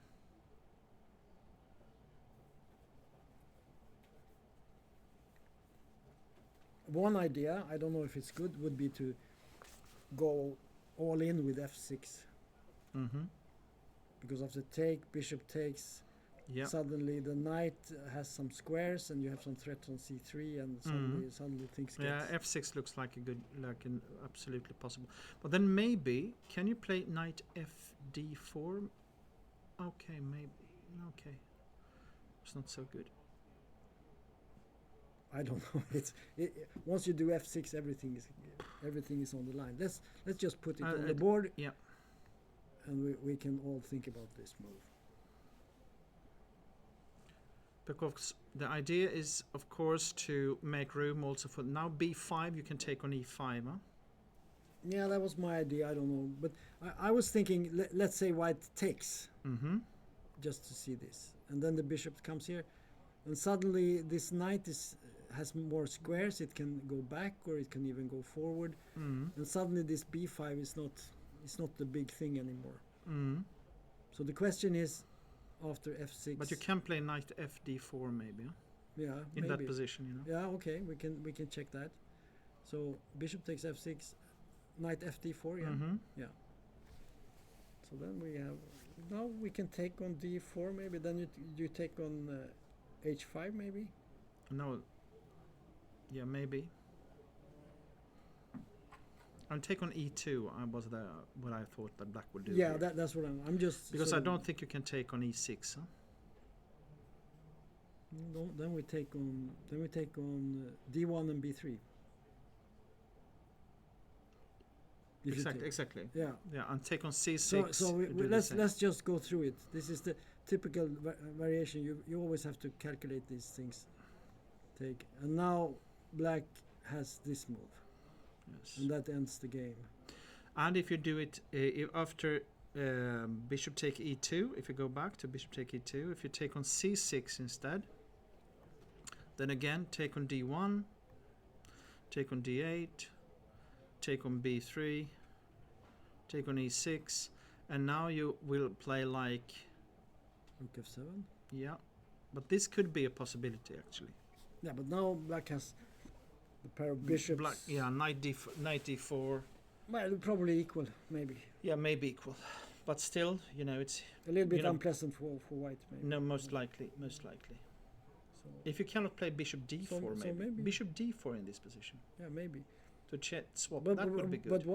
But okay, let's see. So what did we do here? We played knight takes c6, yeah?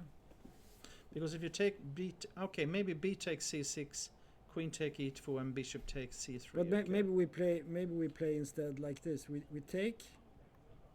You take on d8. I take back on d8. Because c3 is hanging. Yeah, but what I meant was that even in the other line, it was even stronger, maybe, but Maybe. it doesn't matter. But Yeah. so this is not possible. No. So instead, after f6, So the question is, do we have some knight jump to d4 or b5? But then you take on e5, right? It doesn't. Or is that something? no, because This? you can always take on e2 in between, you know.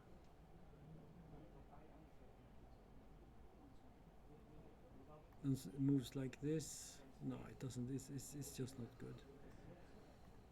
So maybe f6 because If you cannot play, I don't see anything for black here. no, must be f6.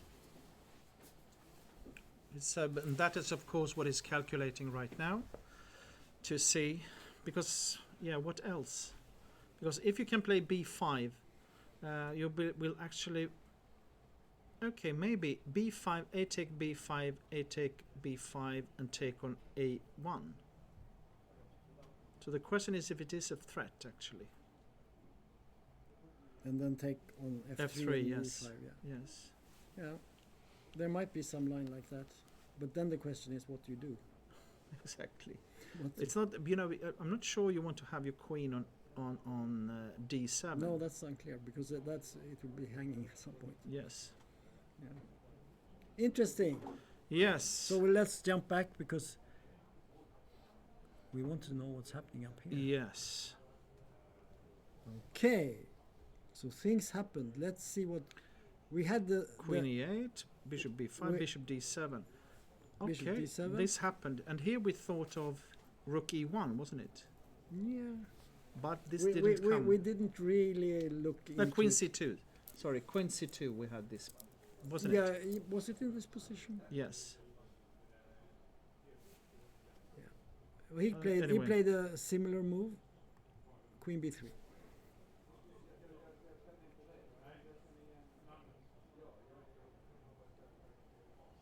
And now black found an interesting move, I would say. He moved his queen up to e6. But now you can play bishop c4, Yes. and it will be hanging on b7, but it will be very dangerous to go for that. But Yeah, because he can just close the shop with bishop b6 and Exactly. then rook b8. yeah, So you lose the queen, but most likely. queen sacrifice. Yeah, Usually you cannot do this. In these lines you never take that pawn. that's very unusual. Well, it happens, but then you lose the queen. That's the problem. Well, I think this position, I don't like this queen b3 that much actually. Queen e6 was interesting. How is it working? Is it stopped? It has stopped.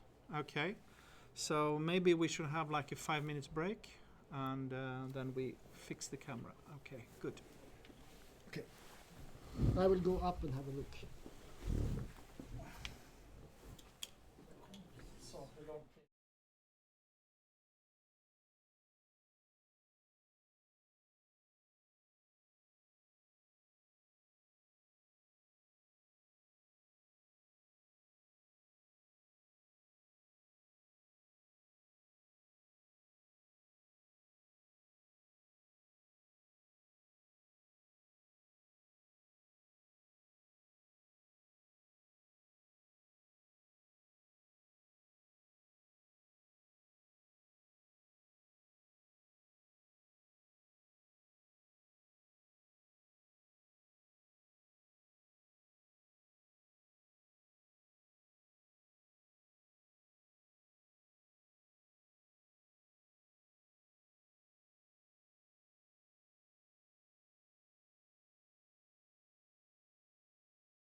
Tjena Tom.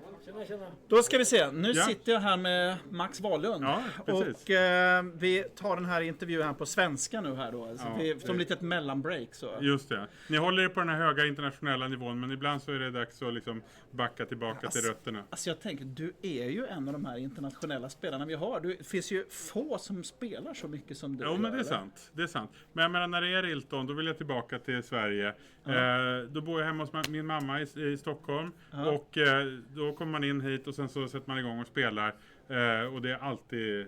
Det är en höjdpunkt på året. Det är en höjdpunkt. Ja. Men hur många gånger har du spelat Rilton Jag har Cup spelat 4 gånger tror jag. Och första gången gick det bäst. Då kom jag faktiskt 2:a i då klassen som är under Ja, just det, 22. precis. Jag tänkte, har jag missat? Nej, någonting med herregud. Sverige? Men efter då Gata Kamskis flickvän eller fru eller något sådär. Hon var omöjlig. Hon tog hem alltihopa. Men jag kom 2:a. Ja, det är bra. Och du är dessutom så är det regerande svensk mästare. Nej, det är jag inte. Nej, du inte det? Nej, jag vann för ett par år sedan. Jag ber om ursäkt. Trots att jag spelade gamen så vann jag. Men det där har jag lagt av mig nu med. Det var väl ett veteran-SM Ja, ska vi det säga var det, så. Va? precis. Plus 50. Plus 50, ja. Men utöver det här nu så du säger att Rilton är en favoritturnering. Ja, det är det. Och sen kan jag bara säga så här att jag som ju är kompis med dig på Facebook. Just det. Har jag följt, det var ju ett tag så bara kände man så här, men herregud, hur hinner du med? Ja, För att förutom att du spelade så himla mycket schack så du bor i Bryssel. ja. Där du jobbar som... Jag jobbar på EU-parlamentet. Ja. Vad gör du där då? Jag är på kommunikationsavdelningen, så det handlar om att informera om EU-parlamentets beslut och lagar som har stiftats och annat liknande. För det är ju så, det är det som gör det här lite jobbigt för mig här nu. För Max är ju, du är ett fullblodsproffs när det gäller journalistik och intervjuer och sånt. Jag vet inte om jag är ett fullblodsproffs på någonting strängt taget. Utan det mesta jag gör, det är på någon slags amatörnivå. Vissa saker får jag betalt för ändå. Men jag menar, jag är ju inte...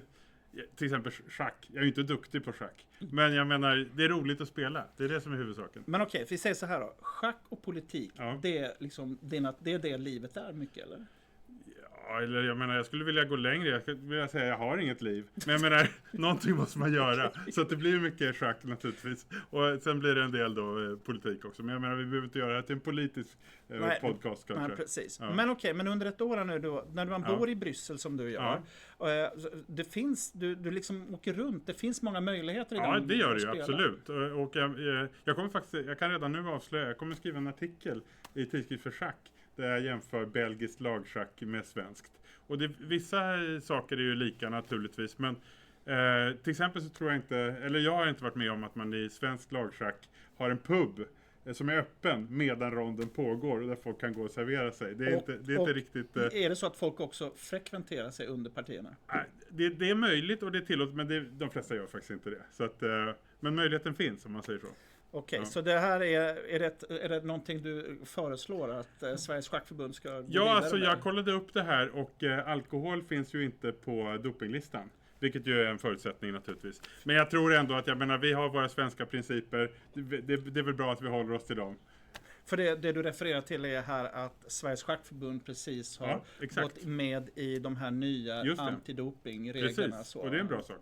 Ja, absolut. Ja, så är det. Ja. Okej, men så förutom Rilton, vilken är din favoritturnering då? Finns det någon där nere som du kan rekommendera sugna svenskar på? Ja, men alltså det som jag absolut kan rekommendera till alla, det är en turnering där man spelar mer eller mindre i minusgrader.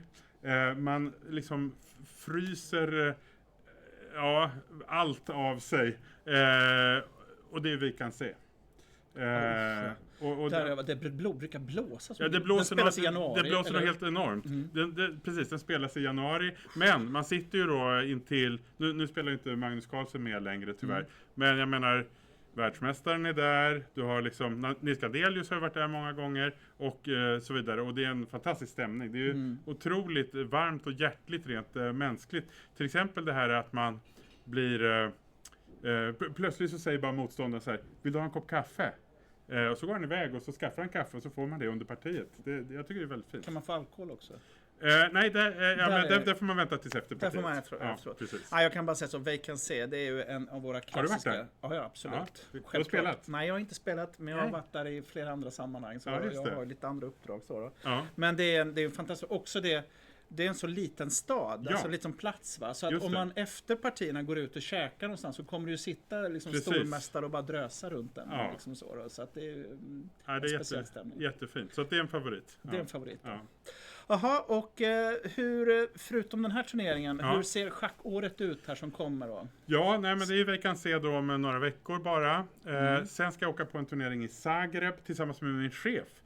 Faktiskt min chef det är den första chef jag någonsin har haft på ett jobb som har varit bättre än mig i schack. Han är FM och klart starkare än vad jag Då är. får du berätta, vem är detta? Han heter Georgi Tomov, det är ju ingen Aha, internationell berömdhet, men jag menar... Men han har svensk, men ingen svensk. Nej, han är från Bulgarien. Han har för övrigt spelat Rilton också och har väldigt goda minnen. Jag tror det gick ganska bra när han spelade för ett antal år sedan. Det känns som en bra politiker helt enkelt. Ja, vi är ju inga politiker Nej, på min förlåt, del ni är av... tjänstemän, Ja, vi är tjänstemän, okej. vi är byråkrater. Jaha. Men jag har också lärt mig en del av det här byråkratiska och även av min chef att jag har lagt av med gamen till exempel. Det spelar jag inte längre. Okej. Därför att gamen är inte bra i schack och gamen-attityden är inte bra professionellt heller. Vad är det då? Nej, men det är ju att man spelar idiotiskt Ja, och men hoppas på det gamen, bästa. jag kan gamen Ja. i schacket, men Just hur det. är det i verkliga livet då? Nej, men jag menar, det är väl som vad som helst att du liksom bara går rakt över gatan utan att se dig för. Det skulle jag vilja säga är liksom gamen-attityden. Det- Men den har sina sidor. Om man Både säger så. i livet Ja. och i schacket Ja, då? så det är slut med gamen. Ja, så sammanfattningsvis, spela inte gamen helt enkelt. Ska Spela vi, inte gamen. Ta det där. Lev inte gamenliv om du inte vill riskera att det går riktigt illa. Tack, ska du Jesper. ha. Tack. Och lycka till. Tack. Ja. Där kör vi på den tror jag. Ja, Bra, det blev lite konstigt samtal men det var ganska trevligt. jag tycker det. Intressant att höra. Om gamen i livet bara. Eller hur? Den Det är lite filosofi.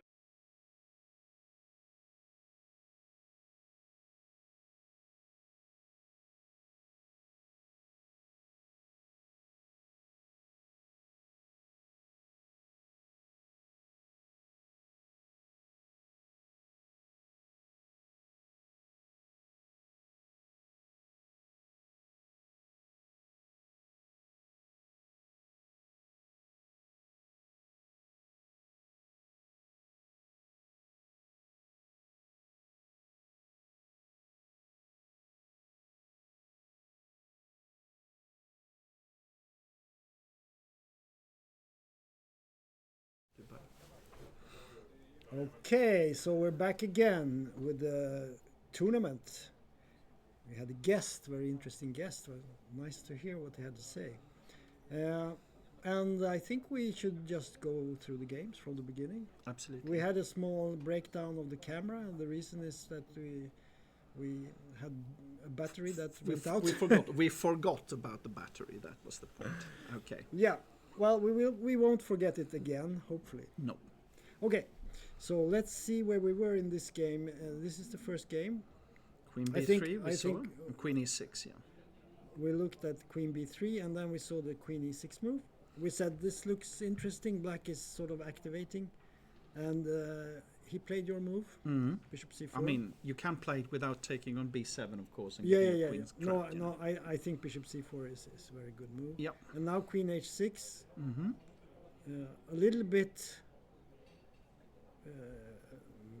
decentralized, let's put it that way. Mm. But on the other hand, Queen H6 makes it possible, you know, just to develop with a rook A to E8 or something like that, you know. Yeah. So, Yeah. yeah, okay. So Rook AD1 came. Instead of playing like Bishop F4 or something like that, he's choosing just to give a guard to the knight on D2. Yeah. And yeah, No, but I think White is doing all the good moves that he can do. And then we'll see what happens. No one can calculate a position like this. It's impossible.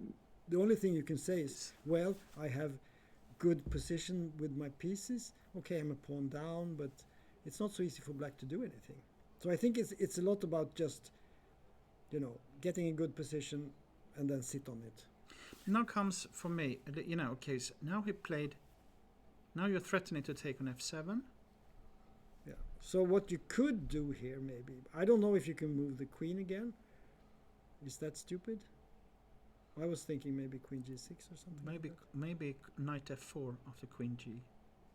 So, Yeah, that's right. Yeah, and the same after Queen G7, right? Then exactly. again this. Yeah. So this knight F4 is always there. Okay, so But he didn't want to play knight to f4 before knight rook to ad1 because then he had knight to e5. I guess, you know. yeah. Okay, so f6. Why doesn't he play knight f4 here?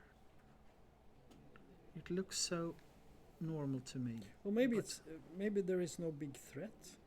Yeah, I want to play like Bishop knight F7. knight no, e6 maybe, or maybe knight E5 is still a problem. and okay, bishop e6. Yeah. The It bishop is looks good for white, I Yeah, think. yeah, You know. but I think in general, I believe black has problems here.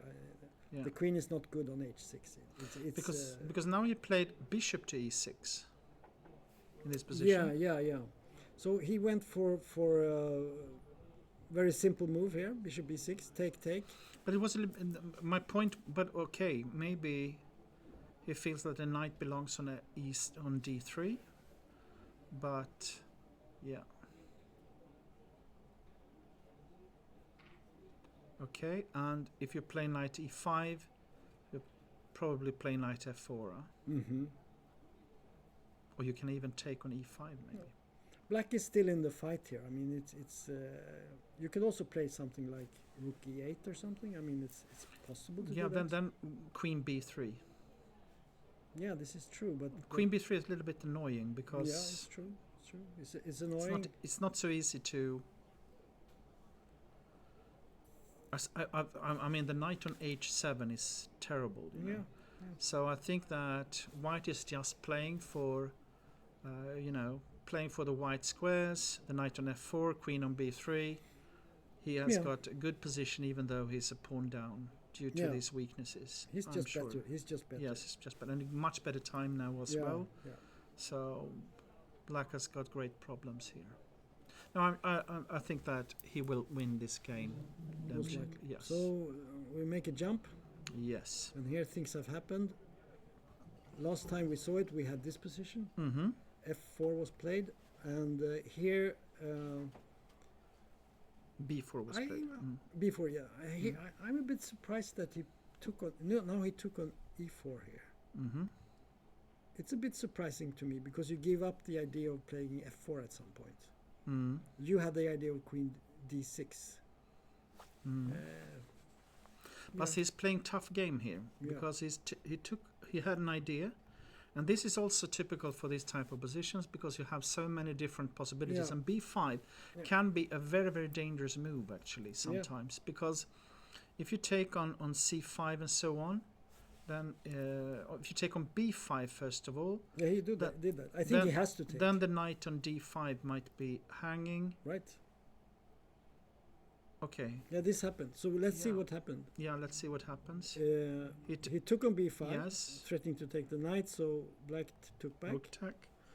And Take then, on E7. Then he exchanged, and he took on C5.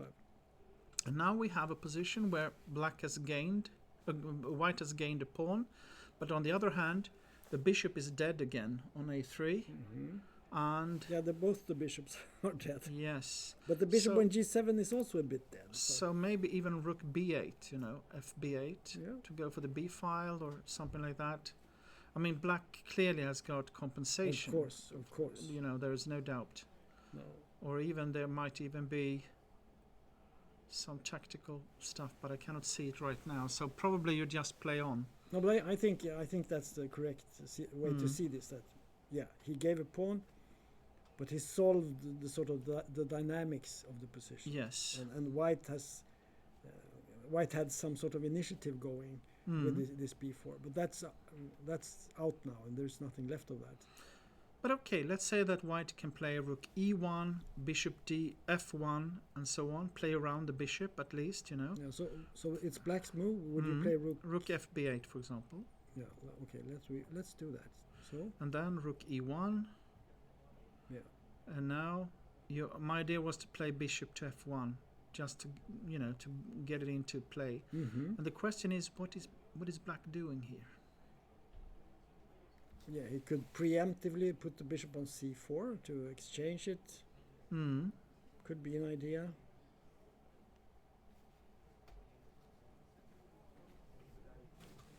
No, it's not. What is the time? Okay, Hugo has got, at least he's not worse on time. It's a little bit better. Yeah. So Yeah, if you it's, don't, yeah, it's not so clear, you know. It's not clear at all.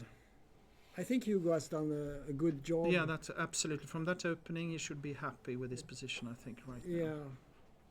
And It I looks agree. I worse. agree with you.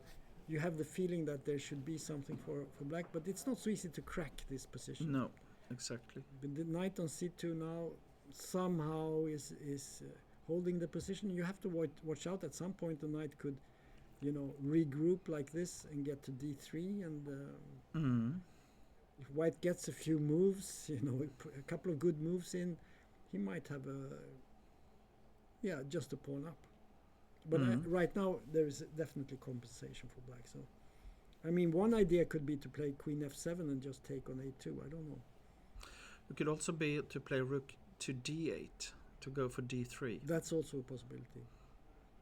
I think queen f7 could be very good at I some thought point. that, yeah, but f4 was my problem with that move. Yeah, but then you could maybe at some point take and d3 and things. I don't know. It's just it's tricky position. Yeah, so it will be very interesting to see how Jon Ludwig now sacrifice the pawn. And in this type of cases, what you should do is to put pressure on your opponent. So, because like if white can regroup with knight e1, knight e3, or my idea with rook e1, bishop f1, and so on, well, you know, white can be absolutely okay. But so the question is now, how do you put pressure on white in this position in the best way? You have different options. Is it to go for d3 somehow, like bishop c4? Let's say you do this, rook e. and this, and maybe now go here Yes. with a very concrete threat to take on f2. And queen d2. Then can you play? You can play. Yeah, you can play bishop h6 actually. Yeah, this will be a very concrete way to go forward. Yes. And if white So, has but to we play, we can show the line because you know, if you play this bishop h6. this is possible. I don't know. Now you have to take. Yeah. Only move. And take on and then f2 check. and then take on c2. And you take this. Now, okay. Rook. But rook Can you? c1 maybe. Yeah, rook c1 maybe. But that. Oh, sorry. Oh, that must be wrong book, isn't it? Queen take a2. Yeah, you can take also. Yeah. So let's go with this one. But you can go here maybe. Yeah. Right, I'm not sure what's happening here. The bishop is trapped on a3. It actually looks quite good for black now, Yeah. I think. So this might be, and this is of course what he's calculating now. No, he played another move. Okay, He started with bishop h6, okay. which is not unusual in this system, that suddenly this bad bishop makes a move and it's suddenly very strong. And of course now if you play bishop to c1, you can take on c5, so... Yeah, then the pawn goes. And then black has this protected plus pawn on d4. And if you go for f4, to go for the d4, is that possible? No, you cannot do that. You can take on f4 Yeah, this looks horrible. and take on d4.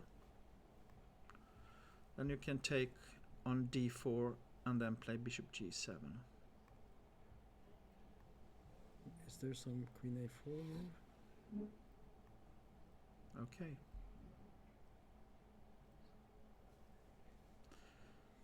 A little bit tricky. No, that's why, of course, that Yeah. is why he had to calculate, because this is tricky, you know. But I don't. But it looks very dangerous. Yeah. Let's put it this way. Knight d4. But maybe there is a better move instead of taking on f4. You don't have to take on f4 No, either. You know, it's you true. can play rook d8 or some, or move something you can do here. Some bishop c4 maybe? Yeah, bishop c4 is it, of course, also the possibility. Irritating. Because now you can actually... Can you take on f4 now?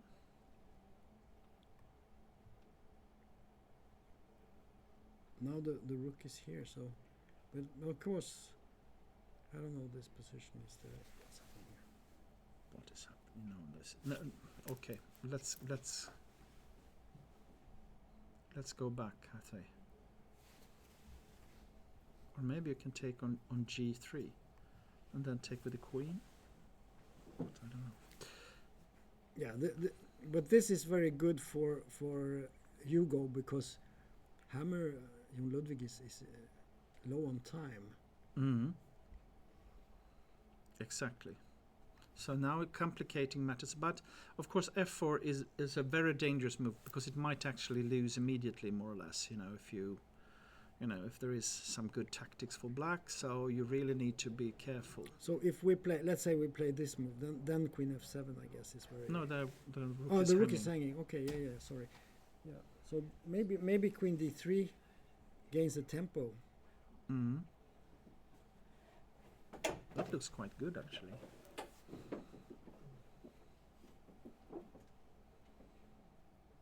So then the question is, how do we? Maybe just to play a6. Yeah, this is possible. And then go for Queen f7. Yeah.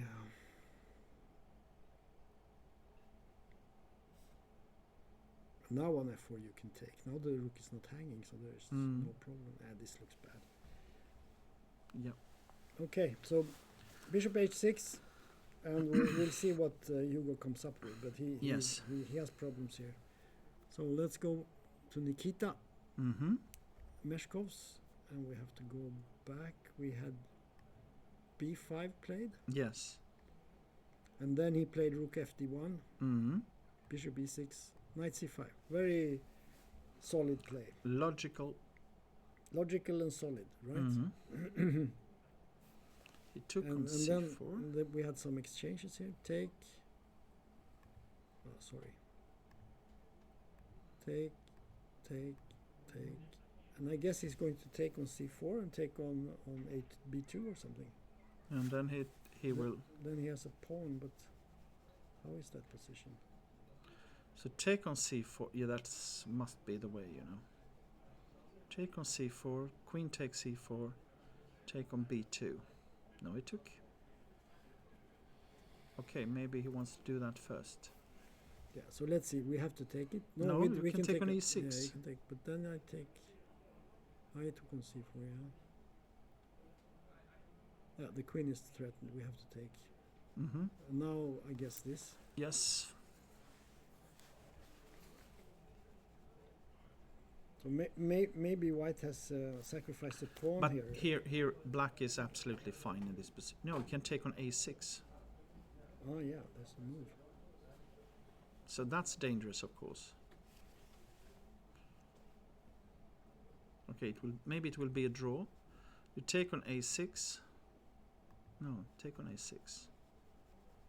So okay. Let's see what happens. So something else. Sorry.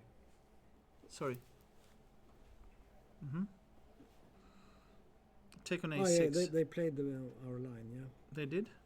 Yeah. I think so. Yeah. This is live. This is the position now.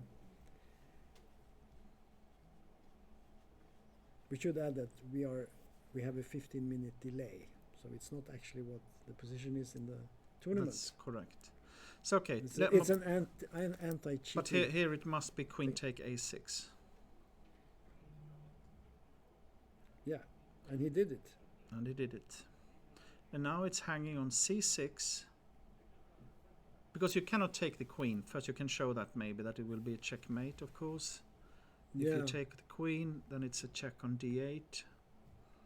And it will be checkmate in the next move. Knight e8, queen, rook take e8. So now actually it's a little bit interesting in this position of the queen take a6, because where to move the rook? If you go, we should mention also that you cannot take on take here because unfortunately then you will be mated by it will be the same again. Yeah, that's right. Same thing. So I wonder if Nikita has missed this move. but on the other hand, rook e to e8 I was thinking about. You only have one rook. What did you say? Rook to e8. Yeah, okay, let's see. And if you take on c6, you can take on a4. Yeah, but what if we protect this guy? What are you doing here? Queen to c4, you mean? You want to play queen c2? Is that a big threat? Yeah, that's a threat. I mean, that's quite... I mean, the point was take on c4, c6, you know. Yeah. Then you take on a2, and it will be a draw. That's a draw. Yeah, that's what I'm thinking. But the question is, queen c4 is guarding both. But how is this position? No, but this should be good for white, right? I mean, if you get the pawn rolling. But maybe black has some tricky move here. I don't know. No, it cannot do. Yeah, the queen is good on c4. You can always go back to f1 if there is a problem on the first rank. I mean, if white gets to play a4, a5, a6, a7... Of course. This is coming very White fast. has got a very clear idea, and that is to go with the a pawn, of course, you know. Yeah. So No, but this is good for white. White is At better least here. white is slightly better here, I guess, you know. Yeah. I would maybe say more than slightly better. I would say it's a clear advantage for white. Mm-hmm. I'm not so sure, but... Because of one passed pawn, bishop against knight. Knight is not good. It doesn't have any good square in the center. White's queen is well placed. The rook is fine on d1. No, white has everything here. What's black doing? You just need to play like... Okay, they did play this. Mm-hmm. So rook e8 was played. Mm-hmm. And then we'll see. Is the... If it takes on c6, that's a draw offer, Mm-hmm. right?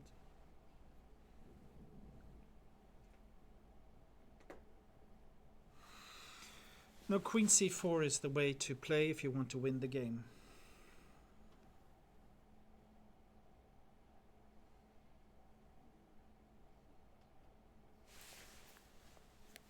I think it's the best move. Yes, I think so too.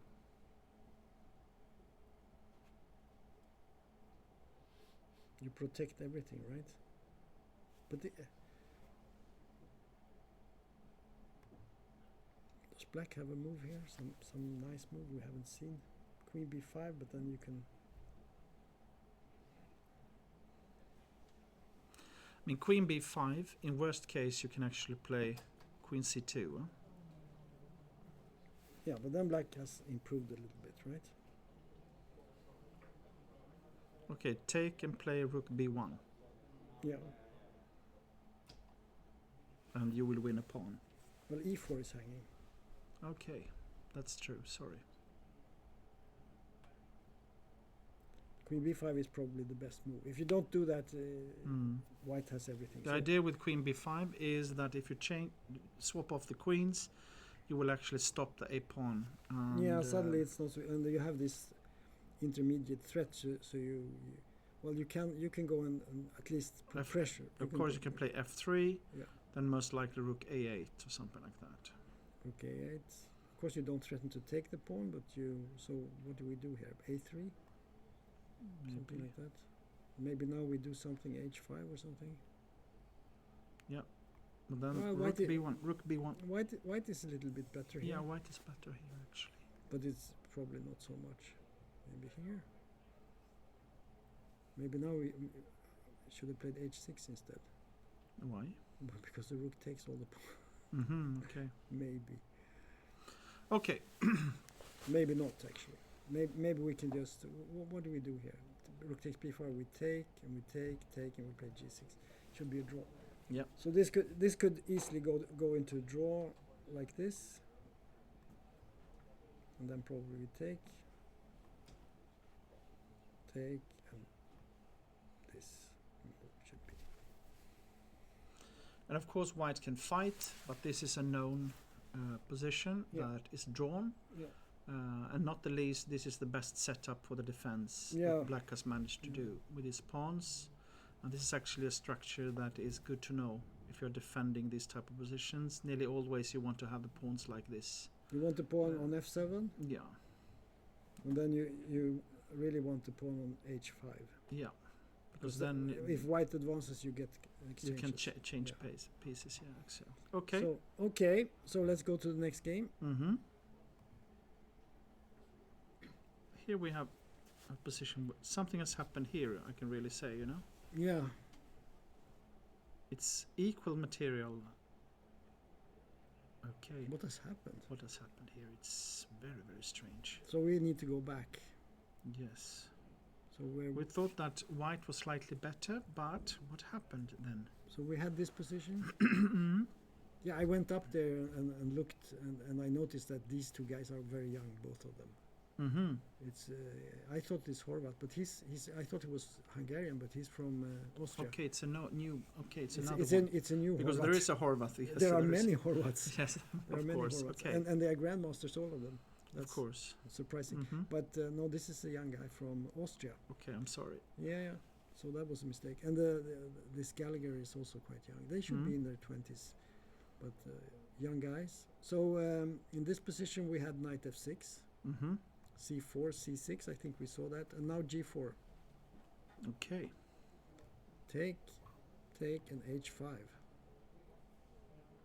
And Interesting. g5, knight d5, h4. Yes.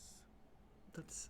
I mean, I'm not sure that G4 was the best move actually. No, I'm not sure about anything Because here. suddenly now there is some possibilities for black that we didn't see before. You know. Yeah, he has weakened his position. That's He strange. wants to have his pawns on black squares, but I think he has No, overextended. No, this must have been a mistake. Yeah. G4. And now suddenly Because G4. black has got, because actually I think that the structure was quite okay for white with a rook on b1 threatening knight to a5, knight d6 and so on, but now black will have some counterplay in the position, you know, and now closing the long diagonal for the bishop on g2, and yeah, black has got some chances here, I think.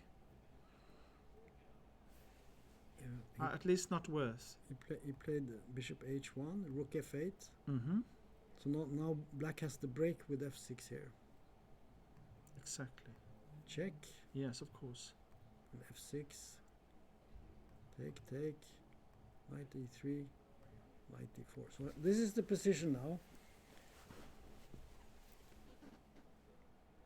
So the question is, can you take on g4? Is that good? But then c2 will hang. Mm-hmm. So what do you play? Rook f2? Yes. Take on g4, take on g4, rook f2, but maybe even f5. Yeah. And then on c3 you can even maybe check on f3 and then take on e4. Yes, maybe. Something like that. It will be a rook ending probably then. It should be a draw maybe. It should be a draw, yeah, Yeah. but I don't know. This looks black definitely has a lot of activity now. mm-hmm. Unclear game. We'll see what happens. Let's go to the next one. Yep. So okay. f6 came. So f6 came. No, No. actually not immediately. He started with rook e8 first. Yeah, and now after b5, then you could go for this line: take on b5, a take b5, take on a1, this kind of stuff. Right. So Okay. white moved the queen up, and now he played this f6 move. Mm-hmm. So same idea, but just delayed a little bit. Rook ad1, bishop f7, rook f. Wait.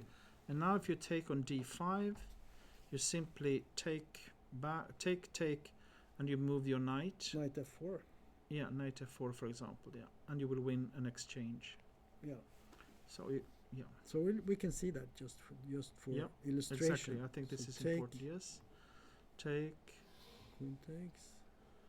And now you can see that the bishop on f7 is on the same diagonal as the rook on d5 and the knight on b3. So after this move, bishop needs to take. You take on d5. Because if you go back here, you have this, Check on e2, yeah, and Trick. take on b3. and you take the bishop, the knight. No, the knight, yeah. So no, you cannot take the pawn. So rook Mhm. fe1 was played. Mm-hmm. Yeah.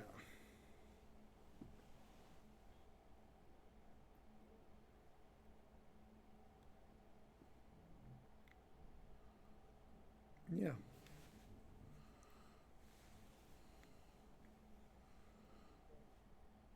Yeah, this is really a generational. I googled Christian Bauer. He's 48, Mhm. 48 years old, not Mhm. 50 yet. and his highest rating was something like 2670 Yes. when he was at his peak. Mm-hmm. But he's not playing that much anymore, Mm-hmm. and yeah, he has been a French champion a couple of times. I see. Yeah, so but that's some time ago. Okay, so it is time for an interview with Yeah, the you will do it. I will do it. Yes. Yes. Okay, I do it. Okay. Get it. So let's welcome Erik Blomqvist, the highest rated Swedish player of the tournament and our whole, of course. Erik, first of all, how many times have you played Rilton Cup? I'm not sure exactly. Countless times. It's not the first, at least, you know, I have played every year, I think, almost. since you were quite young, I guess. Since I was quite young. Yes, so one of your favorite tournaments. So what is the best place you have gained so far? I got third place one year. Mhm. I think that's my best. That's the best result. Okay, so what about today? You were playing a game. Let's see if we can find it. Here we have it. So, would you like to do the clicking yourself, maybe? Okay. Sure. So, okay, you're playing black against Dorian Aslani. Did you have the time to check your opponent before the game? I checked him a little bit. But then when I sat down, I realized I think I played him earlier this year, and I didn't realize before the game. But you saw it suddenly in the chess No, base. I recognized him. No, I didn't see my game in chess space because Aha. it was not live. But you saw it when you met him over the board. Yes, I just recognized him, and Okay. okay. So, did you remember the game as well when you saw him? I remember the opening. Okay. Okay. But there he played 1d4, and this time he Aha. played. So one kind of a solid player, a positional player, I guess. I Or? don't know. He was thinking quite a lot in this game. Mhm. If I remember well, that's what he did last time as well. Okay. So. Yeah, he tried this, which is very popular nowadays. Mhm. And well, many people play b3 here as well. Mhm. Anyway, you have to be kind of lucky to get something which your opponent doesn't know. So, And you were lucky in this game, you mean, or what? yeah, Because I think he was so. so prepared. Because he seemed to be out of book. He didn't really have it. Okay, so what about this? Because now we are into some kind of what would you call this opening? What do you call it? I mean, it's could be some kind of Grunfeld. Yes, but it's a strange Greenfield, if you put it this way. So it's not the normal one in a way, huh? Yeah, or a Caro-Kann. Even Caro-Kann, yeah, that's right. Yeah. So all of these kind of openings are linked together in a way. So it's more like a structure in this case, Okay, were you happy when you got this opening? Well, especially when he started thinking. Of course. But I know this is supposed to be fine, but I didn't really remember any lines. Okay. Well, Queen B3 is one try. Mm-hmm. And you could also play c takes d5, followed by bishop c4. Mm-hmm. And now bishop g5, putting Yes. pressure on d5. So I was out of book after this move. Mm-hmm. I couldn't really recall any preparation. Mm-hmm. So I was considering d takes e4 or castle, but then I went for knight e4. That's quite a sharp line, because now you have to be ready to sacrifice a pawn, or? Right, but I thought it would be completely fine.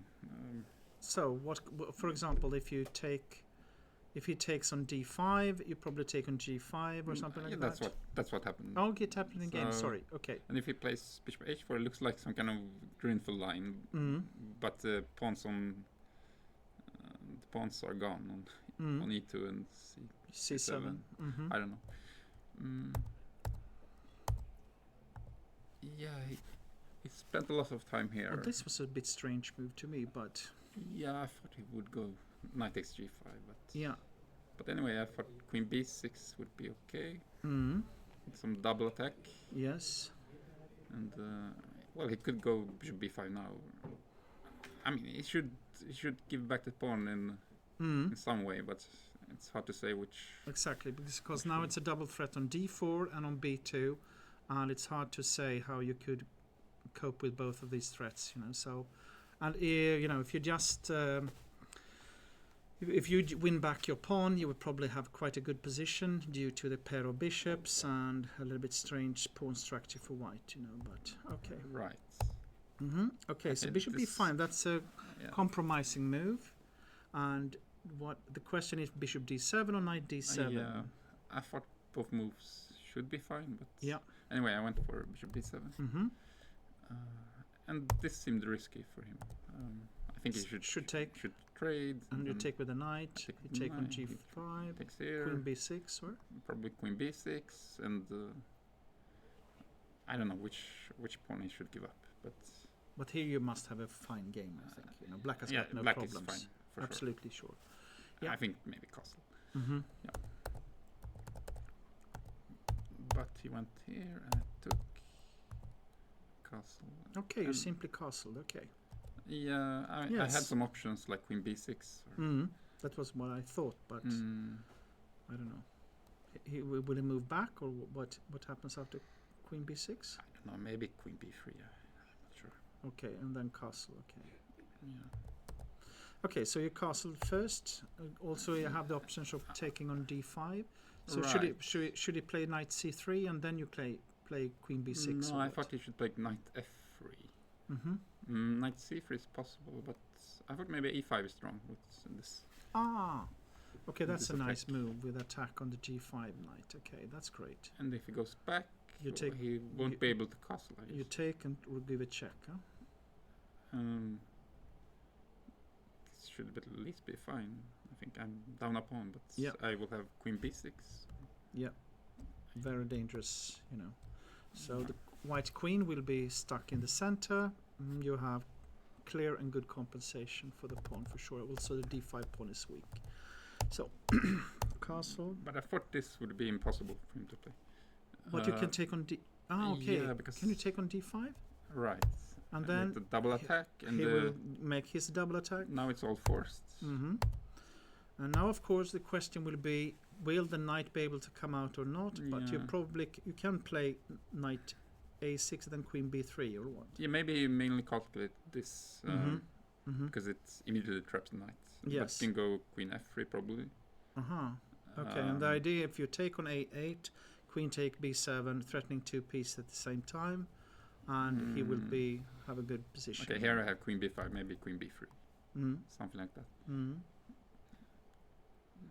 Okay, So, but but I went you here. had something else. You just went here. Okay. Because now knight c7, you have queen a5. Okay, I can see the computer says. Okay, then that's, d5. White is not lost yet Mhm. until after d5. So what should he do? Maybe queen. Knight c7 is best, says. Yeah. I Okay. see now. Okay. But I thought that was okay. And queen, I thought this looked so very attractive for black. because still the knight is having troubles. And I have this. Yeah, you have- this trick, right? Oh, that's a great one. That's a great one. Knight e2 coming. Yep. Mm, Great. And Yeah, this looks really good. even if I don't win the knight, I should have Compensation very for good sure. compensation. I mean, if you can play a6 and e6, for example, it can will just stand on c7. So I don't know. But he spent most of his time Knight d4, and apparently it's just lost. That's what I thought as well.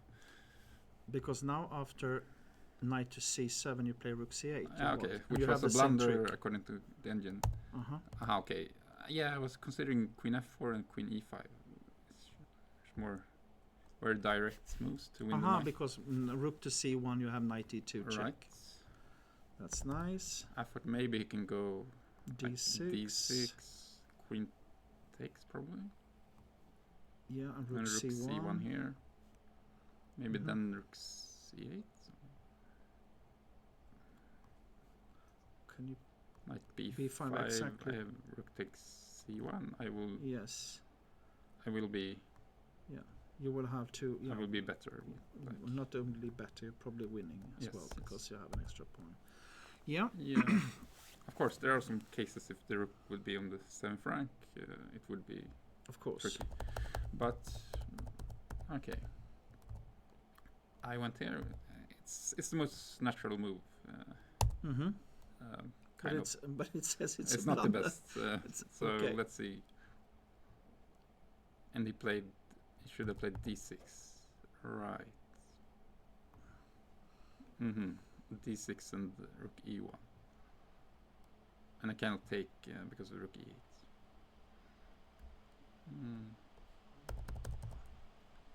So, but still in that position, I mean, you have chances after in that position as well because you have some compensation still in that position. So, okay. And obviously still there's this trick if he goes rook c1. Yeah. So he played f4. Yeah, that's why he played f4 to prevent this Exactly. queen takes c1. Yeah. But now the queen goes to b6, which is very strong. mm-hmm. Yeah, it's That's- double attack. and d6 came. Okay, that's a tough move. He had to try. He has to try. Yeah. Something. Yeah. Mm-hmm. So, but it just doesn't work for white. He could try take, but I Take on take there. his knight. Mm-hmm. Rook e1, rook e8, like this maybe. And I will be Simply he'll be winning. a piece up. Mm-hmm. So he went here.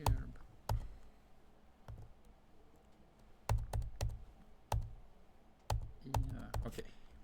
I thought he would play on a little bit because he still has the d pawn, but slowly I will win it. I think it was Yeah. absolutely okay that he gave up in this position. you yes, know, for sure. It should be quite easy to win.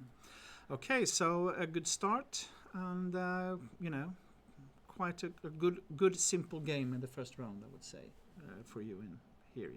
So great. So lately, it seems like you are a little bit coming up again a little bit. After a year of the last year have been very good for you, I think. Yes, I mean... Have you started to practice better? What has happened, Erik? I don't know. It's hard to say. It's hard to say. Is it a bit confidence? It's about confidence as well, but Yes, I think so. Sometimes things work out. So now you play this tournament. What is coming after Rilton Cup? What is the plans for the future? There's a closed Grandmaster tournament, which I will play. Here in Stockholm? With Yes, organized by Vladimir. Vladimir Poulet. Yeah, very nice. So that's the next one. And, I hope you are continuing your journey in the right way that you seem to have found. So good luck and thank you. Okay, thank you. Very good.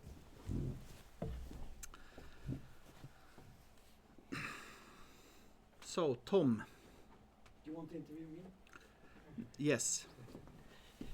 Okay, so shall we continue our Our journey. Our journey. Of the first round in Rilton Cup. Yeah. 2025. So I think we go back up to the top again. Right? Yes, but that was a great start for the Swedish #1 in the tournament. Yeah. Good and great. That's nice. So let's see. Yes, we had this position, I think. Yes. And here Black played rook e8. Mm-hmm. Queen b3, exactly. We were discussing this a little bit. Yeah. Rook a b8, I think only move. Mm-hmm. Knight f4. Finally, the knight goes to f4. Yes. And now, of course, it's dominant because there is no white squared bishop to. But this move is a bit of a surprise, isn't it? Yes, it is. Knight g5. I was playing hard balls. Oh my god. That's a tough move. But look, it's quite interesting because, if he takes with the h pawn, you take with the f pawn, and then h4, and you start, you know, just rolling with the pawns, you know. What is we must take a look at this. What is happening if you take on g5?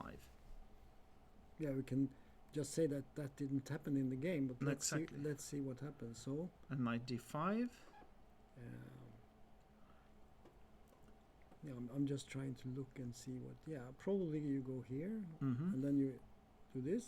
Yeah, and then bishop h2 and g3, I guess. Huh? You need to play bishop to g1 because otherwise you take back and the knight is. And now h3. Is But that then we can- should be- then we- you then we just can- take on g3, or Yeah.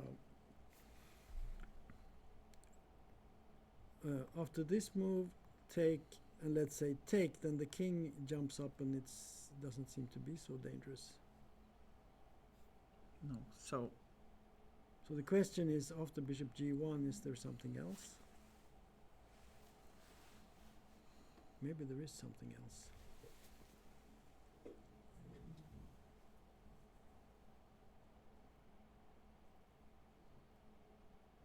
should we play like g4? Yeah, let's see. But what's the threat? The threat is now h3. Now you want to do h3, and then if I take on g3, what happens?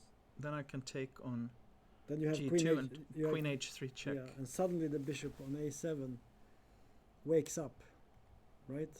That's right. Because when you move the pawn here, you can take here. Then it will I be can a understand check. that this was a little bit, you know, this is, you know, you don't want to have this. You have such a good position Yeah, that Demchenko had, so you don't want this to happen.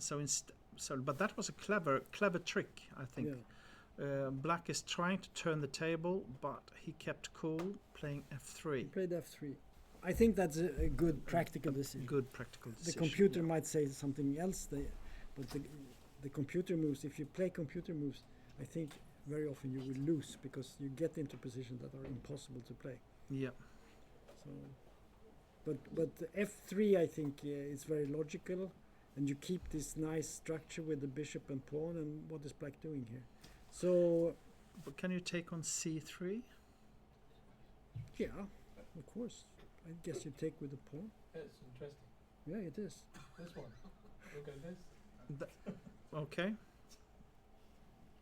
Yeah, yeah. So yeah, yeah. we just keep on. So f3. Okay, f3 is good move, I think, practically speaking. But let's take a look at if you take on c3. I had an idea. You know what is happening. Take on c3. Then b takes c3 and bishop. Can you play bishop e3? Of course. Because suddenly, you know, at least you get some kind of. Some kind of something. Okay, maybe take on g5 now, simply. Yeah, maybe. Vad händer på bord 1? So take on g5, f take g5, knight d5, h4, bishop e1 maybe. Because then it's hanging on e3 as well. And this is extremely complex. But still it feels like white is good in this position, I guess. Yeah.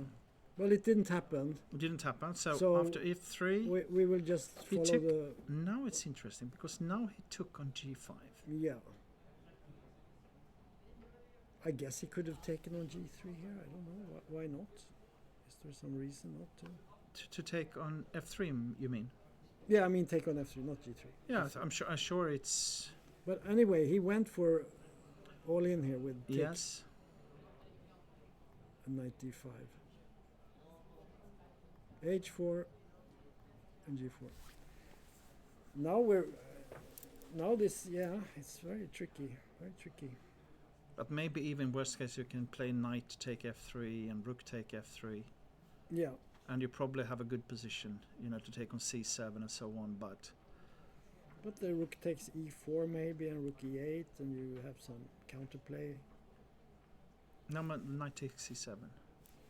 Now, No, knight take f3, g take, rook take on e4, take on c7. You cannot play rook e8. no, that's true. But the position is quite tricky. Okay, I still believe in white. Is this the actual position, or that is? Yeah, this seems to be the position. Okay, so now I'm sure that white is thinking about, but okay, if you take on f3, that's the logical move. If after g3, you're You mean with the knight? no, take with the pawn. Check Okay. it out. Because if you play g3, Now I guess g3 must be. Yeah. Because if you take, no. you can take with the rook, and it shouldn't be so. This. And now if the question is, are you afraid of take on? Can you play like knight take c7, for example? Greedy. Yes, I'm greedy guy. That's- And then rook g8, or extreme. what is? What's the point? Is that what you're saying? Yeah, Yeah, the point is just to go here and mate. and mate. I don't know. G2 is a threat. You have to protect against that, I guess. Yep, rook g1, then you can take on c3. Okay. So it's actually a little bit dangerous. No, no, I'm not so happy with the. No, I agree. That knight was takes- that was not a good move. But I don't know. Somehow this. It's an easy solution in a way. it- Maybe even take with the pawn. Yeah, maybe even this. Yeah.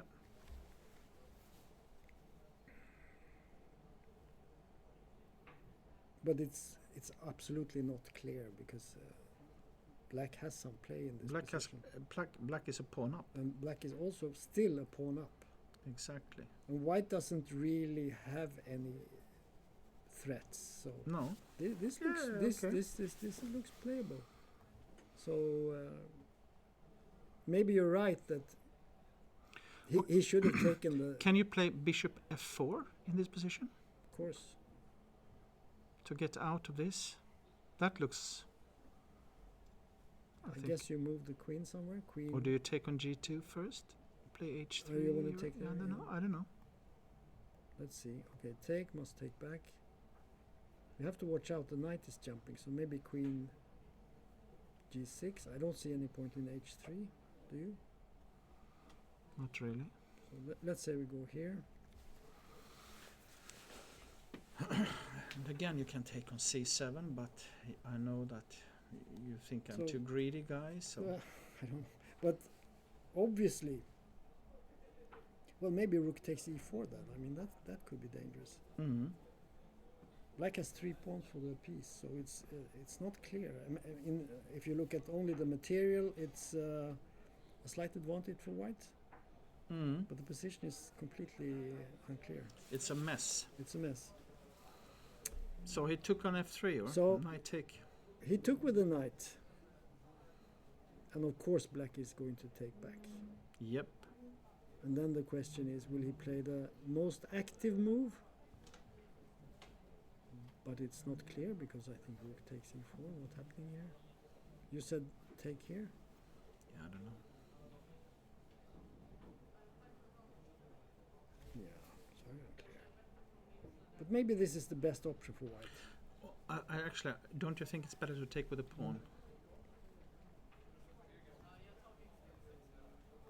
Here. Yes, It might be better. because still you have a nice structure, Mm-hmm. and the pawn on h4 is actually a pawn that I'm not sure you want to have. Even. You don't even want it. But what about playing some rook here maybe? Mm-hmm. And go for some h3, rook g2, something like that. Trying to... Maybe, yeah. Because Maybe. we always... it's not so easy to put something on g1 because there is No, I always agree. this... I agree. We have this long diagonal here. And bishop f4. So he took with the rook. He took with the rook. Yeah. Mm-hmm. Took with the rook. Yeah. So he wants to have active play.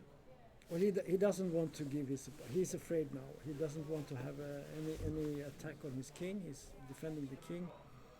But now I think rook takes e4. What's the problem? Maybe rook to f6 can be a move. Okay. Maybe. Yeah, let's say we play... Maybe rook queen g5 maybe. And then bishop Maybe- f4, maybe bishop f4, yeah. queen.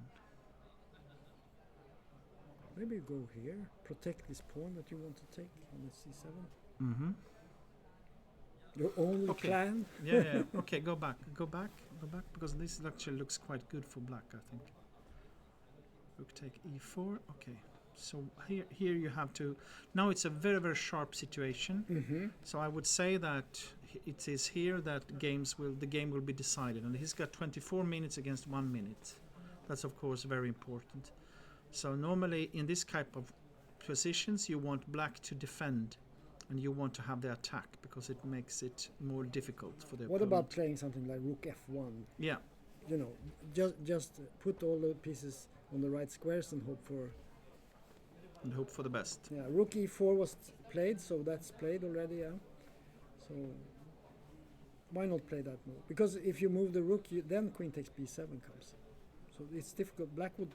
Okay, what about rook g8, take on b7 and queen to threaten on g3, Yeah, g2. this is not a bad idea. But knight f6 is a possibility. Yeah, something like that. Mm-hmm.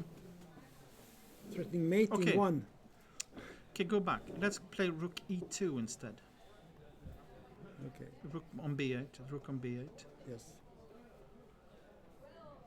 You want to go here? Mm-hmm. I like that better.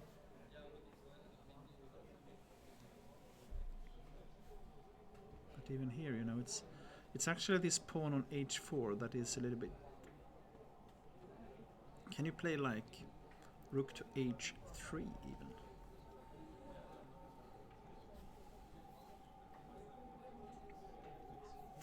The question is who is. Who is doing what to whom? Yes. Because now you're threatening to play bishop to g3 or something like that. I think this can be some kind of the game. Some kind of something. I still say that white is the favorite due to the good time, and So what because happens- it's also so difficult to find out. What happens if we send in the rook?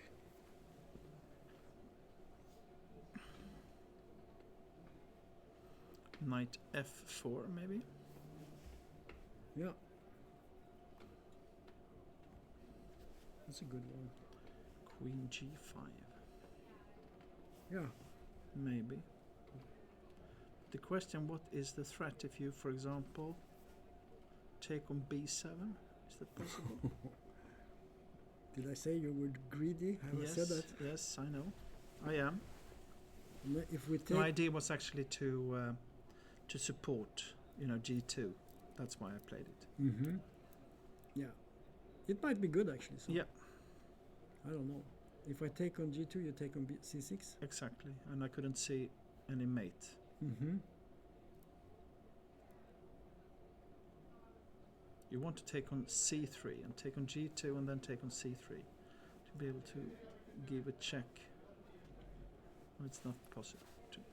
So if I take here, but then you take on c6 Yeah, maybe. here, I guess, reinforcing your hold. Take on b2 with a pawn or something like that. But then now e2 is hanging. So, Okay. so you cannot really do that. But you could take with the rook maybe. No, check on b. You give a check on c3. Check. Yeah. That's kind of, Okay, so yeah. I Very mean, very tricky. it's extremely difficult position, and that means also that the time is important here. Mhm. So so I can understand that white chooses to go for the active play with rook take f3. So I would be. This is not easy for black to be able to find a way when it comes to these type of variations that we just saw. But right so now easy. it's white thinking, and Yeah. he also has a problem because Of is course. he playing for a defense? Is he playing for an attack? What's he doing? That's can be quite. Let's jump. Yeah, let's to go the for this game that we can see that actually.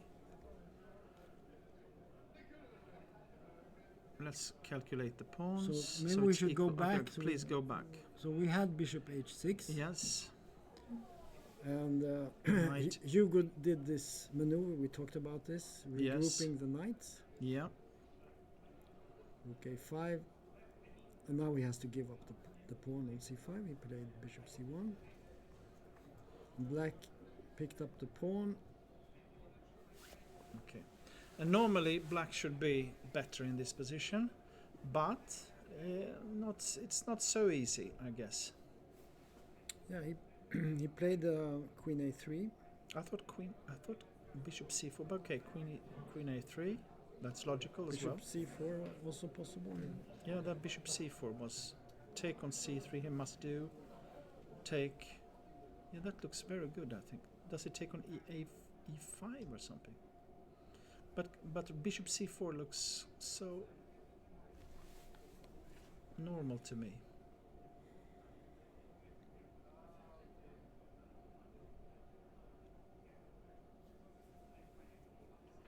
Maybe he can take and play queen c2. Yeah, but No, then 94. Yeah, that's the trick. checkmate, That's yeah. the trick. That's true. Yeah, I agree. Bishop c4 looks very It looks strong. very strong, this move, I It think. looks almost like it's a winning move. For you, looking at this, should know that we are not using any computer as a support to what we do. So there can be some mistakes. So what do you say? No mistakes. Okay, No mistakes, but you won't get the computer moves. exactly. You will. It will be the best possible human moves. Yes, that's what we try to do. And I think that actually today in the world of chess, this is actually how we need to understand is how to make use of the computer to support us instead of, let's say, giving us the answer all the time, so we do not learn ourselves. So Especially we shouldn't let the computers play. no, that's right. Which So means don't use so mobile phone when you want to make a move. no, that's very important. No. Anyway, so that's why we have chosen not to use any computer, because that normally those commentators, they are looking at the bar going up and down, and then they're afterwards they are explaining what is happening. But I think that it's important to understand how a human being is actually approaching a position and thinking about the position. That's why I've chosen this. But okay, so So queen a3. Maybe bishop c4. There were many. Clearly black is better here. There's no doubt no. about it. Okay, so took on c3, So there was rook takes, pawn d take. takes, Yes. queen c1, take, rook takes, knight d4. Again, your trick with knight e2 here. There's Mm-hmm. a fork down here protecting the pawn. Mm-hmm. So king f2 and c2. But now you can take on e5. Yeah, Ah. but the e5 is not so important, right? So then you take knight take e5, then bishop take a2 most likely, huh? To be able to go for bishop b1 or Right, something right, like that. right. So here is probably calculated a bit, and now it is. Ursäkta? Okay. So now the question is.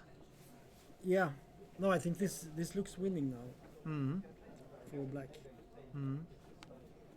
For the reason that the c pawn is so strong, and how can you do anything? Can you play something like? There's also the threat to take on f4 at some point. Mm. Could also be a threat. Well, what can you do? Hard to say, actually. I think you're correct in this position. That this is. It's very difficult at least. It's very. So should we just move through?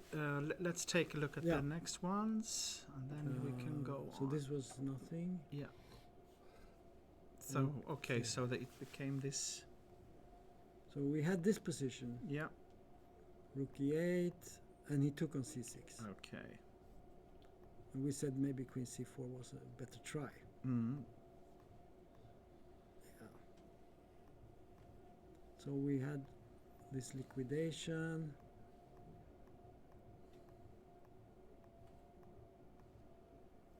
Yeah. So he can't. Okay. This looks like it should be a draw. Yep. But white has the initiative, and he can take maybe on f6. No, he cannot. Not now, but maybe at some point Mhm. there could be some problems for black. Black has some small problems still to. But this solve. will be a draw most. Most likely, yes. Mhm. Most likely. Mm. So then we go to this game. Oh. This was the strange game, right? This was the strange game. Okay. Okay, so we were looking at this position and we saw rook f2. Mm-hmm. And black played f5. Mm-hmm. Direct play. Yeah. And everything is... So it went down to an ending here. Okay, white is slightly better, I would say. Mm-hmm. Given that he has a pawn on h4 Mhm. against a pawn on h5. But- Do you agree? Yeah, but it should be. I think it should be a draw. It should be a draw, but let's see how it works. Yeah. White has... Now this is normally a draw in this type of positions, but okay, a5. Putting the pawns on the black. White is trying to do something here with c4. Okay, there's a little bit of a Zugzwang maybe. But what about if you play c5? Will you then play d5? Yeah. Okay, and then bishop to e8. How can you make progress? Well, Can you put the bishop on? Can you put the bishop on h3 maybe? Maybe. Okay. Maybe bishop So maybe d3 some and actually bishop some f5. chances then. He played He played c5. c5, yeah. So now the the crucial The reason thing. he does that, of course, is that he's a bit afraid of c5 from white. Mhm, exactly.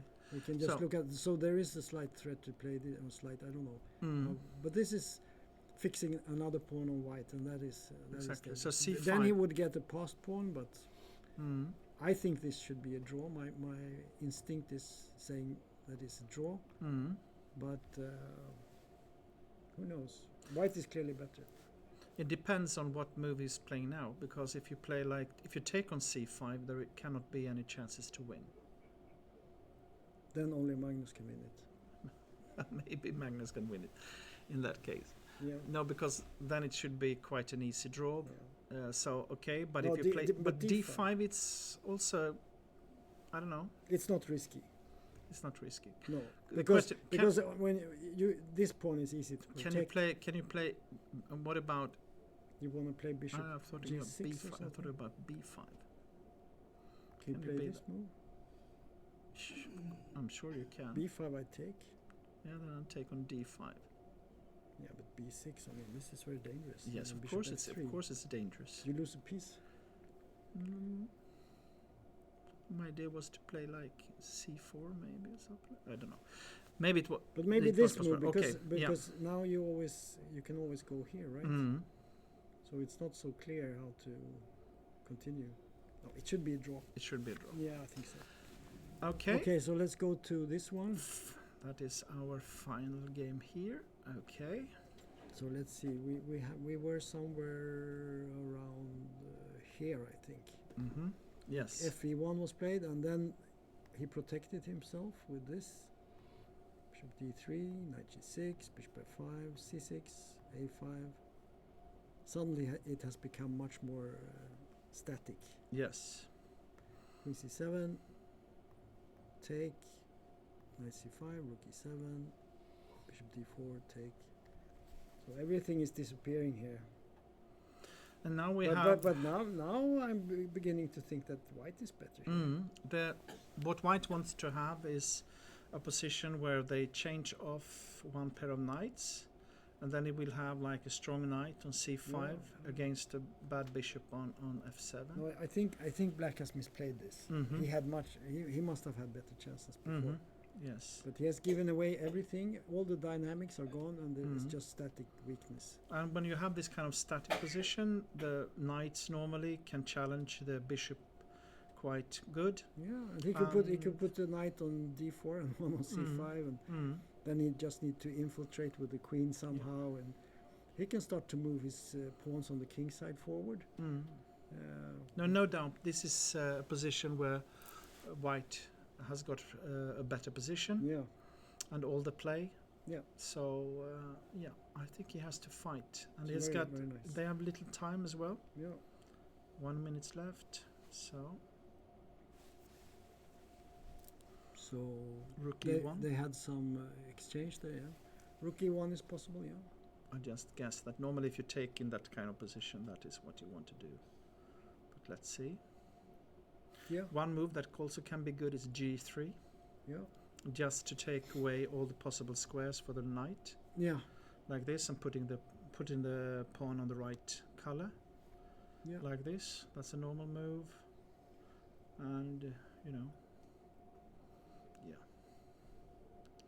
And if you play like knight to E5, But you I think some- also instead of G3, there's nothing wrong with G3, but you could also go for some just exchange Swap. rooks, Mhm. because the rooks are not. They are not going to decide the But game. I just thought that if you take and knight F4, Yeah, but I will And still then- have one knight left. Yeah. I think. but okay, I Well, mean, he played rook E1 at least. yeah. So we'll see what happens. So what happens? White is better. Black has to fight for a draw. So, Yeah. Okay, should we take a okay. little bit So, of an do interview? you want Yes? to make an interview now? Yeah, yeah, okay. That's good. Dhananjay, you come here.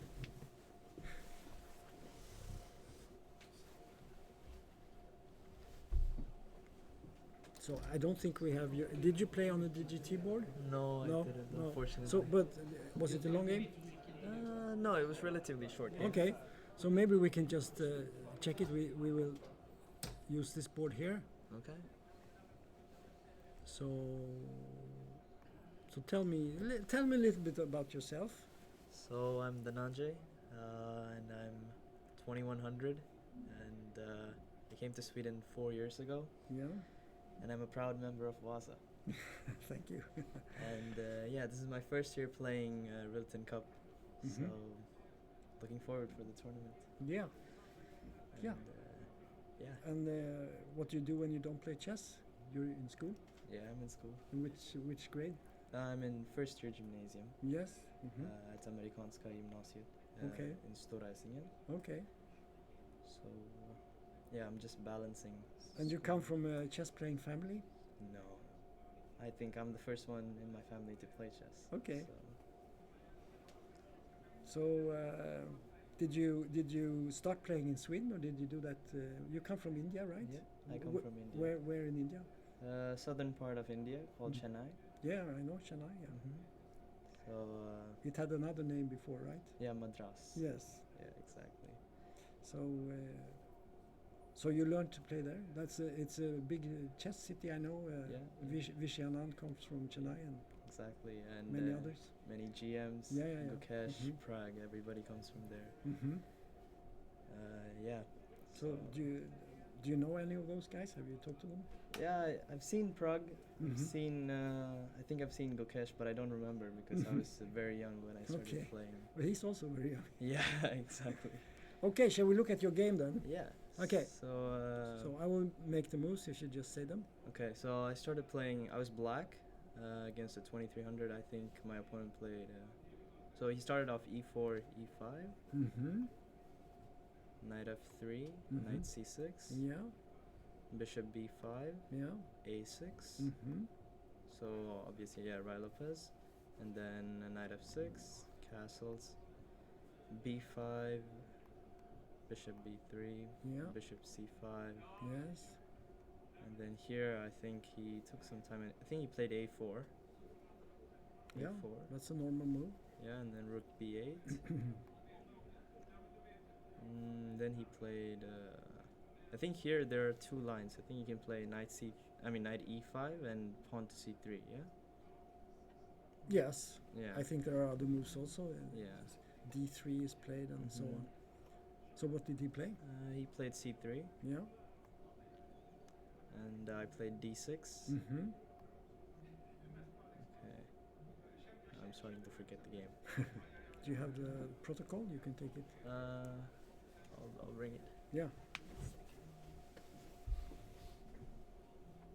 Okay, so we have a interesting position from the Ray Lopez, or the Spanish, as we say in Swedish, and very topical line. Okay. So, where are we? Number 8. D6, yeah, D4.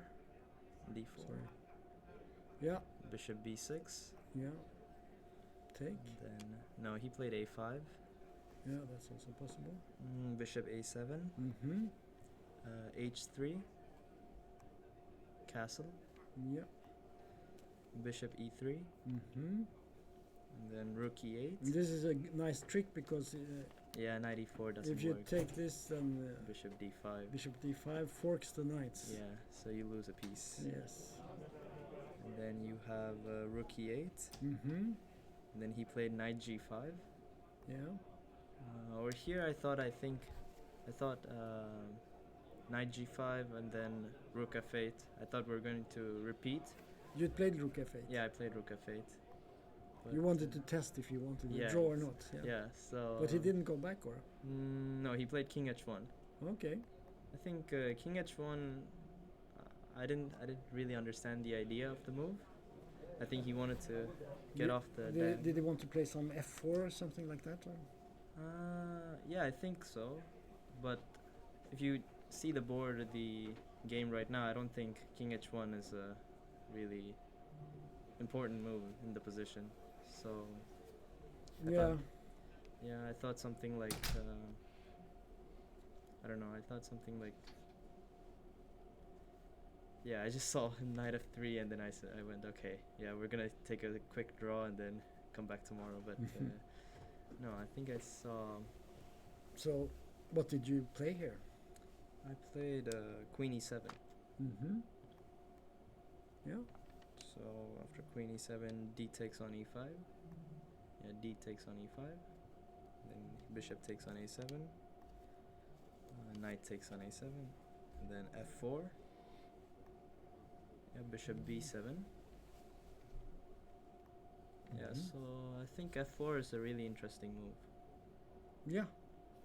I mean, if he wants to do something with this knight g5, I guess he has to do it. But it looks a little bit, it cannot work. Yeah.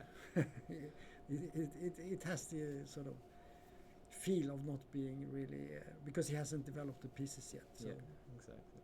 there's it's a little bit one shot, so to speak. So what did you do?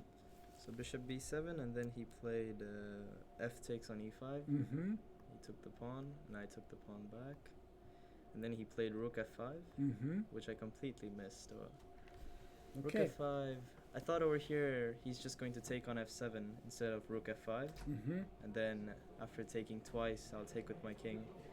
And then sort of play with like knight knight d2 or something like that. But I don't know. That seemed like a more fighting game when compared to rook f5. But I think rook f5 was a good move. Mm-hmm. So for rook f5, I remember playing, if I'm not mistaken, queen g3. Yeah. Trying to Trying to bait get a him. mate. If he plays this, Exactly. you have this mate down here. Mm-hmm. Okay. So queen g3, and then knight d2, and then rook d8, rook b d8. So over here, I think he played knight f7, but I think he could have slowed down and played queen f3, and it would have been a better continuation Mm-hmm. after trading the queens. Yeah. Because knight f7, I thought it was not working, and in the game also it didn't really work out well. So let's look at the line you thought he would play. So queen here. Yeah. So and then I think it's forced to take, or you can play queen d6, but that doesn't look very nice after rook d1. Maybe that's a bit dangerous. Yeah. Well, you pin the e4 pawn, so he cannot play e5 quickly. But so maybe this is possible. I mean, rook d1. rook d1. What's the threat here? No, there's no threat. The knight is just hanging. So if you can move knight f1, knight g3. Yeah. So Yeah. Okay. Let's say the plan. yeah. But maybe there could be at some point a threat to take this pawn here. Let's say you move the queen back here. Yeah.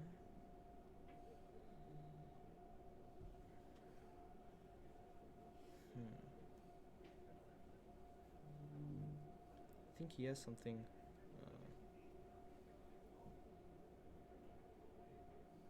I mean, he has to start playing on the f7, attacking the f7 pawn, because or else I'm gonna bring my knight c8 d6, and then it's going to be a strong defender. Yeah, it's sort of a very tense position because you have the pressure down the d file here, and you also have the pressure on the e4 and the pin. So he would like to play e5, but it's not so easy. It's very interesting position. But okay, in the game something else happened. Let's see, where were we? Instead of queen f3. Let's see, were we? Yeah, here. Yeah, he didn't play queen f3. No, he didn't play queen f3. He went for this. Yeah, he went for it. And you took it? Yep, I took it. Okay. Takes, and then he had queen b3 check. Yes. So we move the king. Yeah. Where here I thought maybe you could play king e7, but in the game I played king g6, and I thought it was better continuation because I didn't want my king to be in the center after I take on e4 or have some sacrifices in e4. My king would be pinned, for example, rook e1, not at the moment, but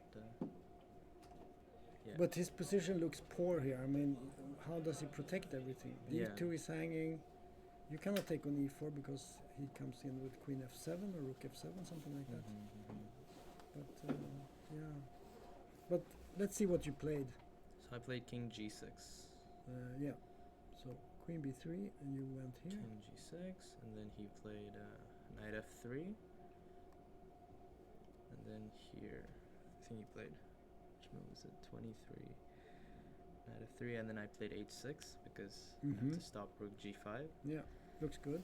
Yeah. Now you can hide on h7. And then he played rook e1. Okay. So here, I had a really nice move, I think. Rook to d2. That's nice. Like that. So the idea is that if you take with the knight, I take on e1 with check, and then the e4 pawn drops as well. And he has to go here, and then you can start this, and now it's just over, right? Yeah, exactly. So rook d2 he had missed, I guess. And then rook g1. yeah, rook g1. And then I took on e4 with the bishop e4. So now his game is collapsing, right? Yeah, and then he played queen e6, which is a really interesting move. The idea is that after bishop f5, he has knight e5 check, and then king at7, queen f5. And then he gets some play there. Yeah, exactly, some perpetual. But I don't think it really works. Again, because I can go king h8, and then king g8, and then king at7. Sort of like a geometrical right. move. So you could take the rook. Yeah. If you want to, yeah. But I think I played bishop d5 here.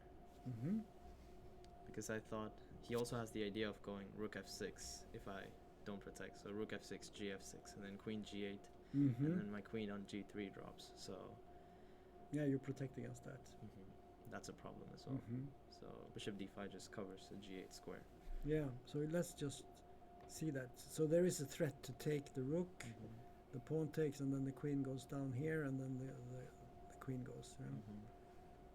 So you played bishop d5. And then he played queen e3. And then I played knight e4. So again, the same idea. If he moves his knight, there's a discovered check on g3. So my queen drops if I try to take the rook on f5. Yeah, right. So And now you threaten to play knight f2, winning the queen, yeah? So yeah, here I think it was forced. So he took on d2 with the queen. Knight takes. Yeah, then rook d5. Then knight e4. Yeah, if you take, he takes with the pawn and you lose your queen, right? Yeah, exactly. So But you have queen and knight for two rooks. yeah, queen and yeah, exactly. So that should be quite good for you. So this must be winning, right? Yeah, he played knight e5 check, and then king at 7, knight d3, and then I played knight f2, which just simplified everything. And then I think he played b4 over here. Oh, sorry. Yeah, b4? Yeah. Then I played knight c6, Mm-hmm. rook c5, Yeah. knight to e7, rook takes on c7, knight f5, and rook c6, and then knight g3 check, and king h2, knight e2, Oh yeah. and then he played rook d1, yeah, and then queen g3, king h1 forced, and then knight f4. So now he can defend with the rook d2 because there's queen e1, and then he drops the rook. So Yeah. So this then this comes. yeah. So he played Rook g1, rook g1, and then you took the pawn. yeah, took on h3. So and then he played rook f1, and then knight f2 check. The idea is just I just go knight g4. So no, he took on f2. Uh-huh. Yeah, he took on f2. Knight f2, and then yeah, he took on f2. Queen takes, and then he took a6. Mm-hmm. I played queen e1 check, king h2, queen takes, and then yeah, he resigned. Very nice. Yeah, Congratulations. thank you. And I hope we will play more games like this. Yeah. And then you come back. Yeah, I hope so as well. Okay. No draw. No No draw. draw. Okay, Jesper. Yep. Thank you very much. Thank you. Jag ska bara låta dem gå ut. Ja, ja. Well done. Okay. So now we're back to business, and we're going to see what's happening in these games. Mm-hmm. And we go to our first board. Yes. Where were we? We were here actually. Yes. Rook takes e4, Mm-hmm. rook df1. Yes, that was the move we Knight were. e5 he played. Okay. We didn't check that one. No. Rook f6, queen Mhm. g7. Yes. What about? Now queen d1. Mm-hmm.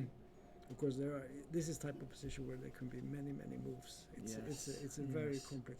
But my feeling here is that white has lost the thread a bit, Mm-hmm. because somehow black has kept the pawn. Actually, he has two pawns now, and black is getting his pieces into play. But okay, queen d1, knight g4, queen f3, rook e8, rook f7, queen g6. I think this is very, very unclear position. Yes, it is. Knight e7. Mm-hmm. Now if you take, you lose the rook. So if black plays this, we have queen e8, and Queen f8, f8. and take the rook with check. I think. still believe in white, in this position. Yes. This would be very good. It's not clear though, because Mm-hmm. you could take and you get some, but I think the king is too open. Exactly. This is the old problem. So rook g8 was played. Mm-hmm. So now white has an exchange. Bishop g1, knight e5, queen f6, queen takes, rook takes. Now probably white is winning, right? Because now you cannot take. You want to play like take on c3. yeah, but Then you can- take on a7. or rook h6 mate also possible. But you can also I go for the long end game, of Yeah. course. no, but I know you're a materialistic guy. You don't like these mating attacks. Thank you. It's too much. No, Thank but- you. But Like I said, the computer is not with us. Just to ensure you, but we have Tom instead that can correct all my mistakes. Thank you very much. anyway, I think this game is decided now. I think it looks like it's winning for white, Yes, absolutely. even though it's not. It's also because now the attack is gone. Yeah, You have a material advantage. The rooks are active. yeah. Should be winning. So the question is where did it all go wrong? I don't know exactly. Maybe rook g7. We had this. Let's see now. Mm. We had. I think white played very well from Mhm. a practical point of view. and Exactly. maybe also from a strictly computer, because he takes away all the black threats, and also he's playing on his time, because Exactly, a- because as when we you said- when you have little time, yeah. it's much more difficult to defend. So At this point, the young Indian guy had only 1 minute left Yep. against 13 minutes for his opponent. So this is a very important factor here. I don't know if knight e5 maybe was a mistake here. Maybe he But- should have gone for the g file. We looked at that. Maybe, That was not so clear. Rook g8, queen g7, had- all these things. Yeah, we had like rook g8 and knight f6. We had rook e2 we were looking at. Yeah, maybe rook e2 first, yeah. Yeah. But the idea of playing the Mhm. rook to the g file. So maybe that was an option. Mhm. But Yeah, we looked at rook e2, rook h3. Yeah, That's but he right. played knight e5, and then it seems that things went downhill pretty fast, yeah. Because now suddenly white gets the attack here. Mm. That was a good move. Yeah, Because now after this one, that was a very tricky move. Because Yeah. but what is happening if you take on f6? well, you take with the knight, right? Yeah, and then rook e5. You cannot play rook e5 because the point is that now you're threatening to play queen to h5. Yeah, there's a mating threat here.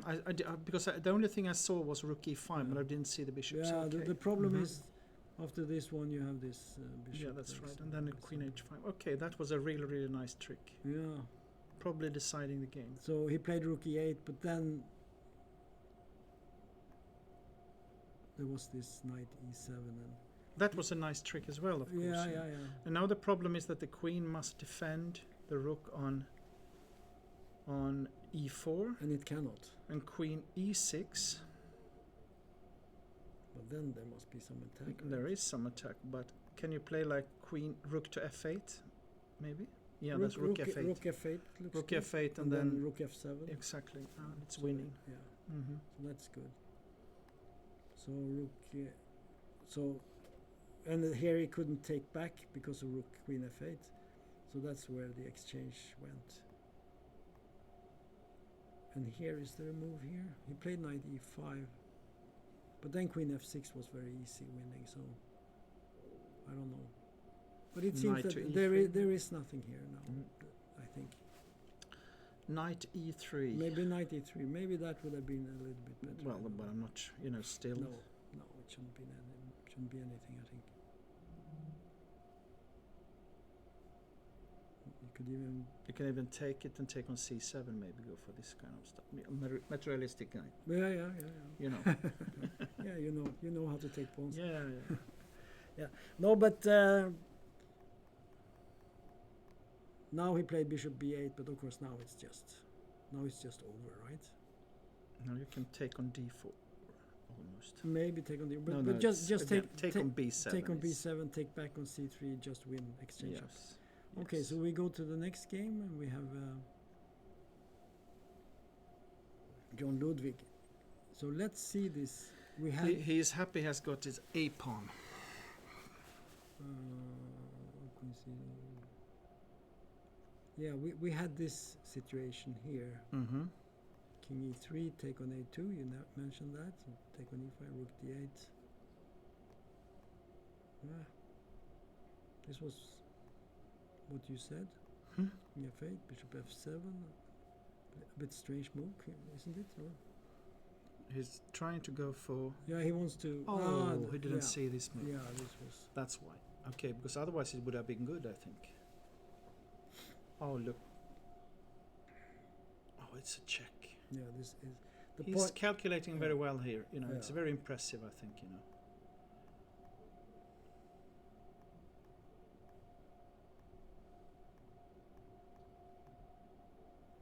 Yeah, this should be a win Yes. for black.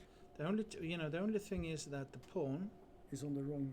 square, yes. Or the bishop is on the wrong color for the. But on the other hand, if you just go with this, how can you actually stop it? Because the king is in a box.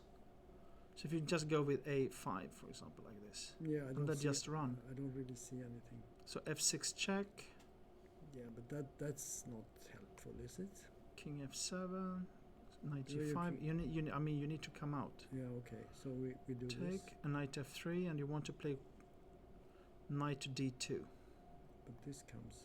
Knight d2.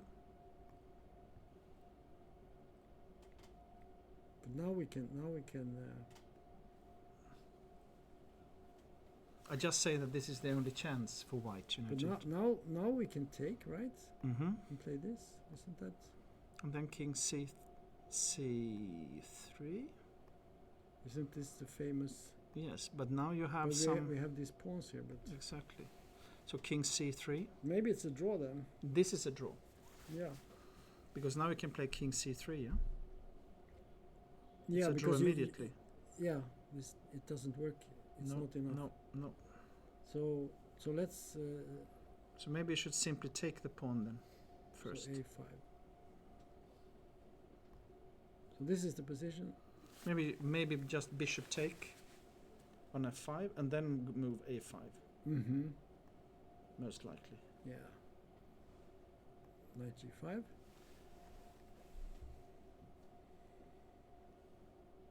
But Yeah, he wants to go for I'm sure it's winning, but it might still be a fight.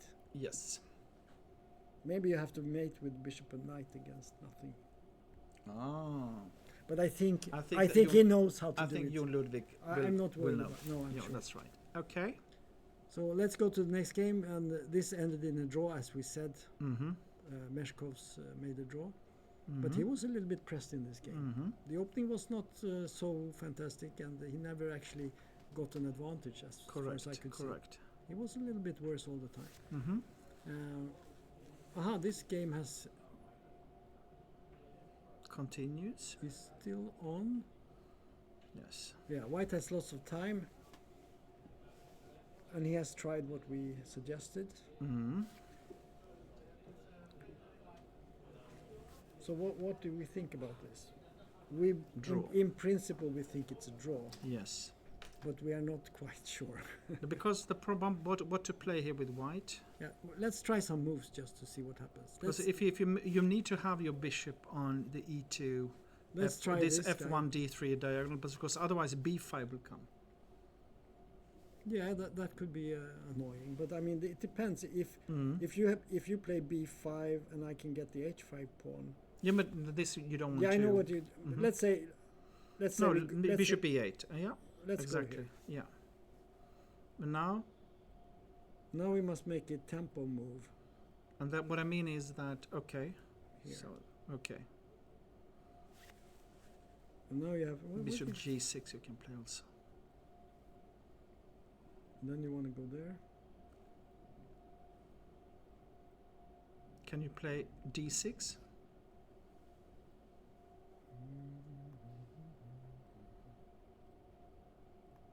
King g5.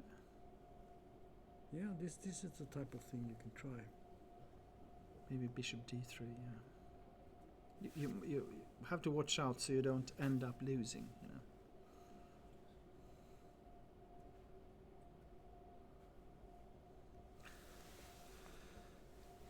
This is very tricky. This is very tricky, but Okay, so it's not dead. That's it's what not that. It's true. Yeah.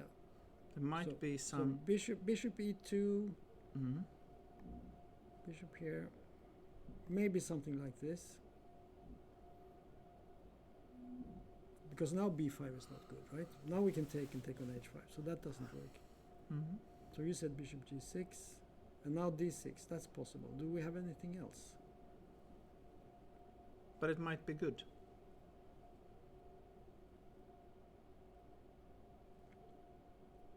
Yeah, I'm not saying that. I'm just thinking, But maybe after d6, maybe you can play bishop. Okay, bishop f7.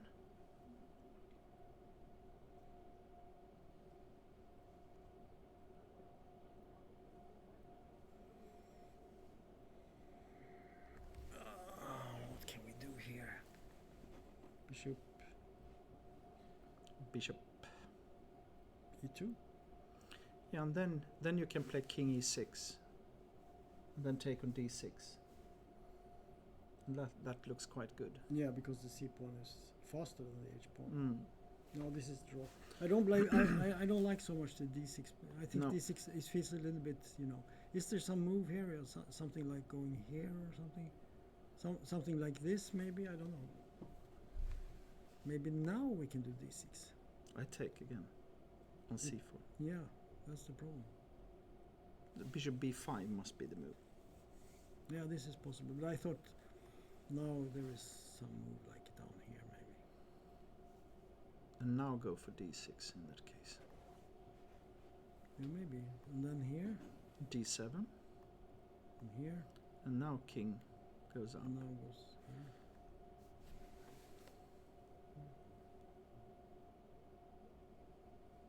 Yeah. But this is, you know, this is the type of line that Something, some, you know, I'm sure he's looking for something like this, but something could happen, you know. yeah. But these lines are not 100%. But I can see now that we have finished off the 40 moves, so I think it's time for a break, huh? For 5 minutes or 10 minutes or something like that. Yeah, we'll have a little bit of a break, and I can see that Demchenko won on board 1, as we said. Mm. Yeah. So we have a long game probably. But we have a sensational result here. Christian Bauer lost. He did that. Yeah. Okay, let's quickly check this then. So okay. we had a rook e1 move here. Yeah. So this was the position. Mm-hmm. And the young Indian guy, Mm-hmm. Arun Dakshin, Mm-hmm. he's a FIDE master against the GM. This is the biggest setup. Mm-hmm. So take, and we said that this is much better for white. Mm-hmm. And this is what happened. This was, h6, knight f3, knight e6, knight e4, king h8, knight f5, knight f4, king h1, bishop g6, knight d4 was not the best move, queen f7, knight f3, but now black makes a complete blunder here, but he has only half a minute. Mm-hmm. Bishop e4, Okay.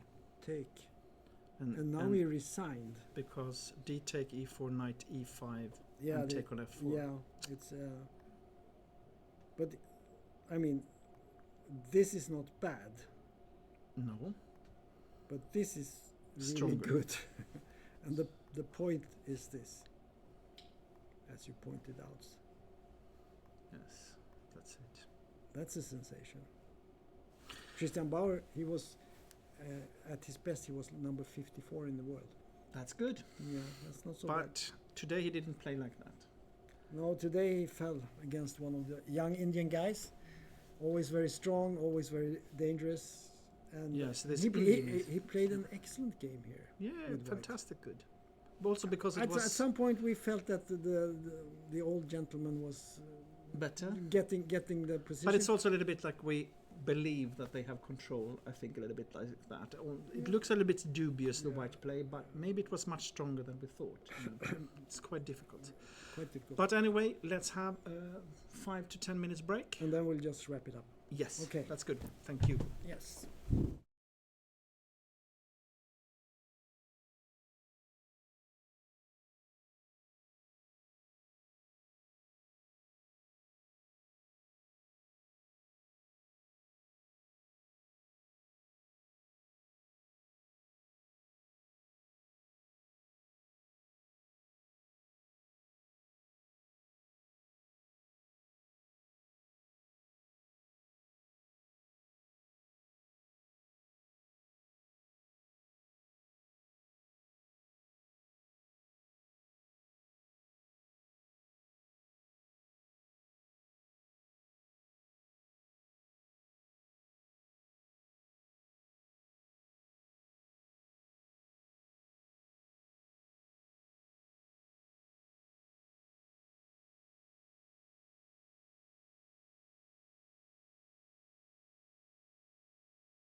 Okay, welcome back. We're going to wrap up the first round of Rilton Cup 2025. And we start with this game, Jon Ludwig Hammer against, or rather Hugo Wernberg against Jon Ludwig Hammer. And we had this position.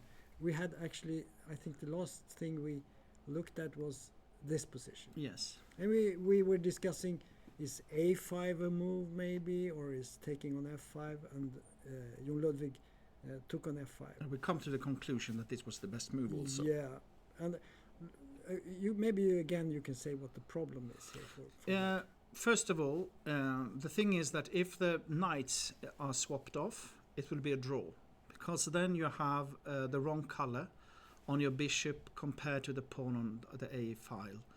Because what you want is to have the same color with your bishop as the end square of the board. In this case, a1 should have a black. You should have like a black bishop with black.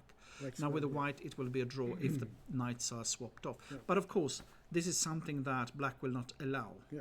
So the other question is, of course, that what can arise is end game where you have to deliver a checkmate with knight and bishop against and king against the king, and this is the most tricky technical win normally in this type of end games.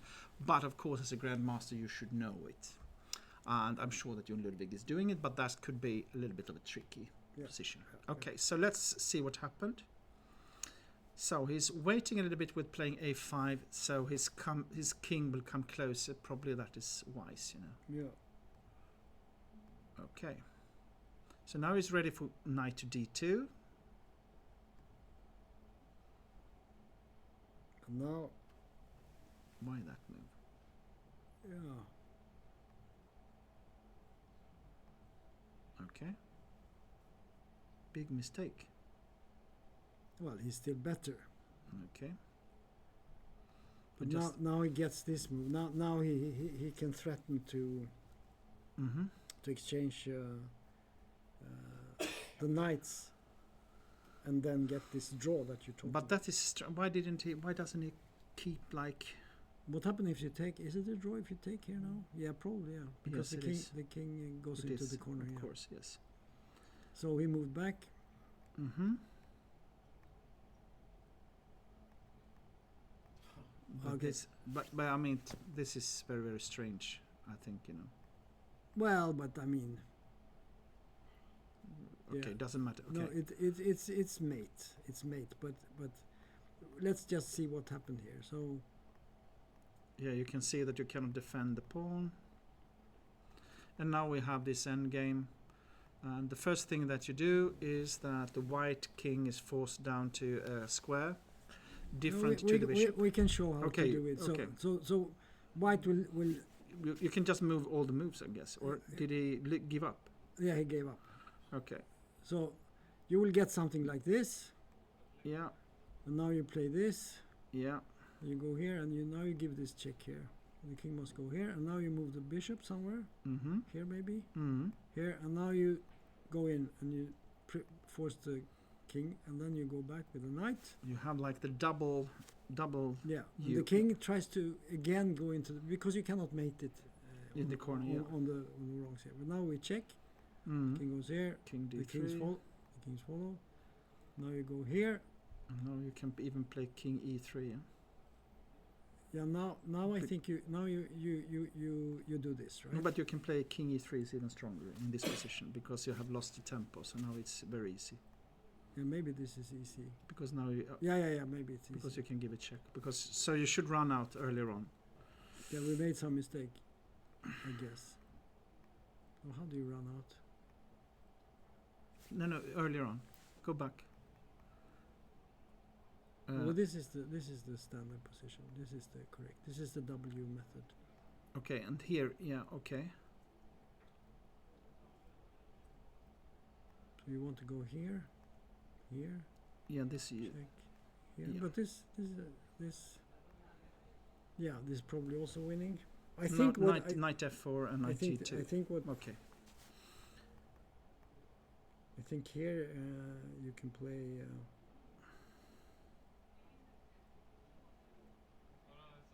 Yeah, I guess you can force the king out, right? Isn't that how you play? But yeah, well, the other way is much simpler, but it doesn't matter. Doesn't matter. It's the same, yeah. But in this position, if you play king f3, you need to know that you should play bishop to e6. I think this is a key. Yeah, that's the That's point. like the key position. But yeah, anyway. Okay.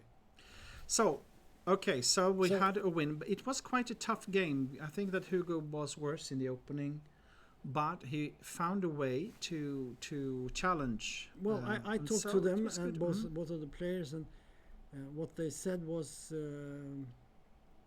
well, I said to Hugo that I thought that after f5, black is slightly better. Mm. He has an advantage. But Did they agree? Hugo said that he thought that after b6, b4. It could be that take. f5. It could also be that f5 was too early. That you Yeah. should play like a5 and b6 to stop both kind of. But he said that b5 was the move that killed. But we can see with the computer now that in this position, white actually has a better move than what was played in the game. Mm. So with hindsight and Yes, of computer yes, of assistance, Of course. we see that queen e2 is a better move. Mm. And I don't know how this is evaluated, but yeah. This idea with bishop a3 was a very nice move because if you play something else here, something passive, let's do some passive move. Queen d2 or something. f4 we said, something like that. But that's not. Let's just see. Immediately it's almost lost Mm. after Mm. f4. So bishop a3 was very good. That was a very nice find. But after this and this, But again, from a practical point of view, I think that Jon Ludwig is putting difficulties. yeah.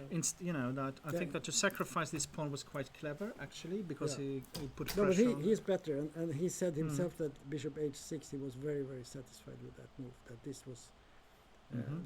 this was sort of the key move. the key move for him, and it worked very, very well in the game. Mhm. And he said something that after Bishop c4. bishop c4, white would play queen e2, Okay, I see. and after take, Bishop take. And he then- said that white is better, but that's probably not true.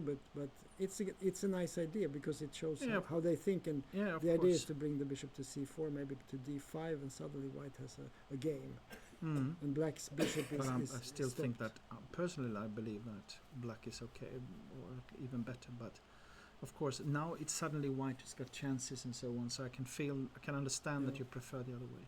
So bishop h6 was a good move. Mm-hmm. Yeah, it's a nice game.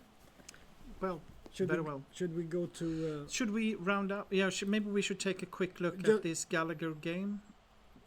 This yeah. one, because that was not finished when we stopped our game. And here you could see that white didn't find any way to Yeah, make progress. we had this ending and we were discussing it. Can white somehow get something? But it turns out that they just moved around and nothing happened. And you could say that yes, there is a weakness on h5, but there is also a weakness on c4. Yeah. And the passed pawn is controlled very well by the black king, so Yep. it's a very reasonable draw. So okay, so the first game we can just put this up here. It ended with a win for white, as Yes. expected. The second board, Jon Ludwig Hammer won. A nice game, I would say. Mm. Quite interesting. Yes. And Hugo does not have to be sorry about the game because he played very well. Absolutely. I think And he he- had a great fight actually Yeah. to the very end. And he had many chances. Yes, And then we have Nikita's game. that was a That draw. That was Yes. also quite interesting. Mm-hmm. And the young guy from India showed his talent. Absolutely. Then we have this Gallagher game, a draw. It was quite an interesting. a messy game because it felt like white was playing a very dubious opening. Yeah, very strange. A opening. very strange opening, and suddenly it became an end game where we thought that white was better. Yeah. But then I'm pretty sure he didn't play the best moves in that. It didn't feel like he was doing that. So It was a hard fight. suddenly Black has got chances again, and in the end we rounded off with this kind of end game where it's actually turned out to be a draw. So okay, and then we had the surprise of the day, and that was that the young Harun Dakshin from India, 2274, beat Christian Bauer. who Once number 54 in the world. yes, 2670 rating at his best. Now he's 2552, but still very strong player. But I don't think he's that active. no, And he is a couple of generations older than Mr. Dakshin. and of course even Young though master Dakshin. yes, and of course even though Dakshin has got like an elo of 2274, you know, it's very hard to say when it comes to these young Indian players. You know, today there is no doubt India is the leading country in the world. I'm working also with chess in education, chess in schools, and we made a survey where we could see that there were almost 15 to 20 million kids having chess in schools. So of course out of this big number you will find the talents, and then you have all the academies in the wave after first Anand, and today you have Gukesh, Praganananda, and all the other great grandmasters. We have a flood of great Indian players coming up, and they are putting in a lot of time into chess, so they are strong. And with that said, that's why you cannot, you know, say how strong this kind of young Indian players are, because they might be much better than the Relo. Yeah, and they are well trained by excellent trainers in India, and they are also sponsored often to go abroad and play. I mean, it's not cheap to go from India to play this tournament here. No. But they have one. Their only thing they lack in India is tournaments. They Yeah. don't have a good tournament structure. Yeah. That's why they also have to come to Europe, like Mhm. we have seen in Yeah. Rilton Cup the last years. We have seen a lot of Indian players coming. We even have winners and so Yeah, on. yeah. So, and I'm sure there will be more to come. Yes. So, but okay, interesting first round. Oh yes, interesting. We didn't see so many games, but we followed them a little bit closer. I think that's better than to. And we also had many interviews. That's nice. Mm-hmm. It was nice to see all these guys coming here. We had this Max Wahlund, yeah, Mm-hmm. working in the EU. Yes. That's interesting. Yeah. And we had Eric. Yeah. The reborn Eric. The reborn Swedish champion. Yes, if you can put yes, it that way. Yes, yes. And we also had Dhananjay Mm-hmm. Prabhu, an Mhm. Indian guy who is actually living in Sweden now. And yeah, did we have someone else? There was one more, right? No, I don't know. I think this is enough Yeah, for today. that's enough. Very good. Thank you very much. Thank you. And See you tomorrow. Thanks same for time. watching this Yeah. stream, and we will be back tomorrow at the same time.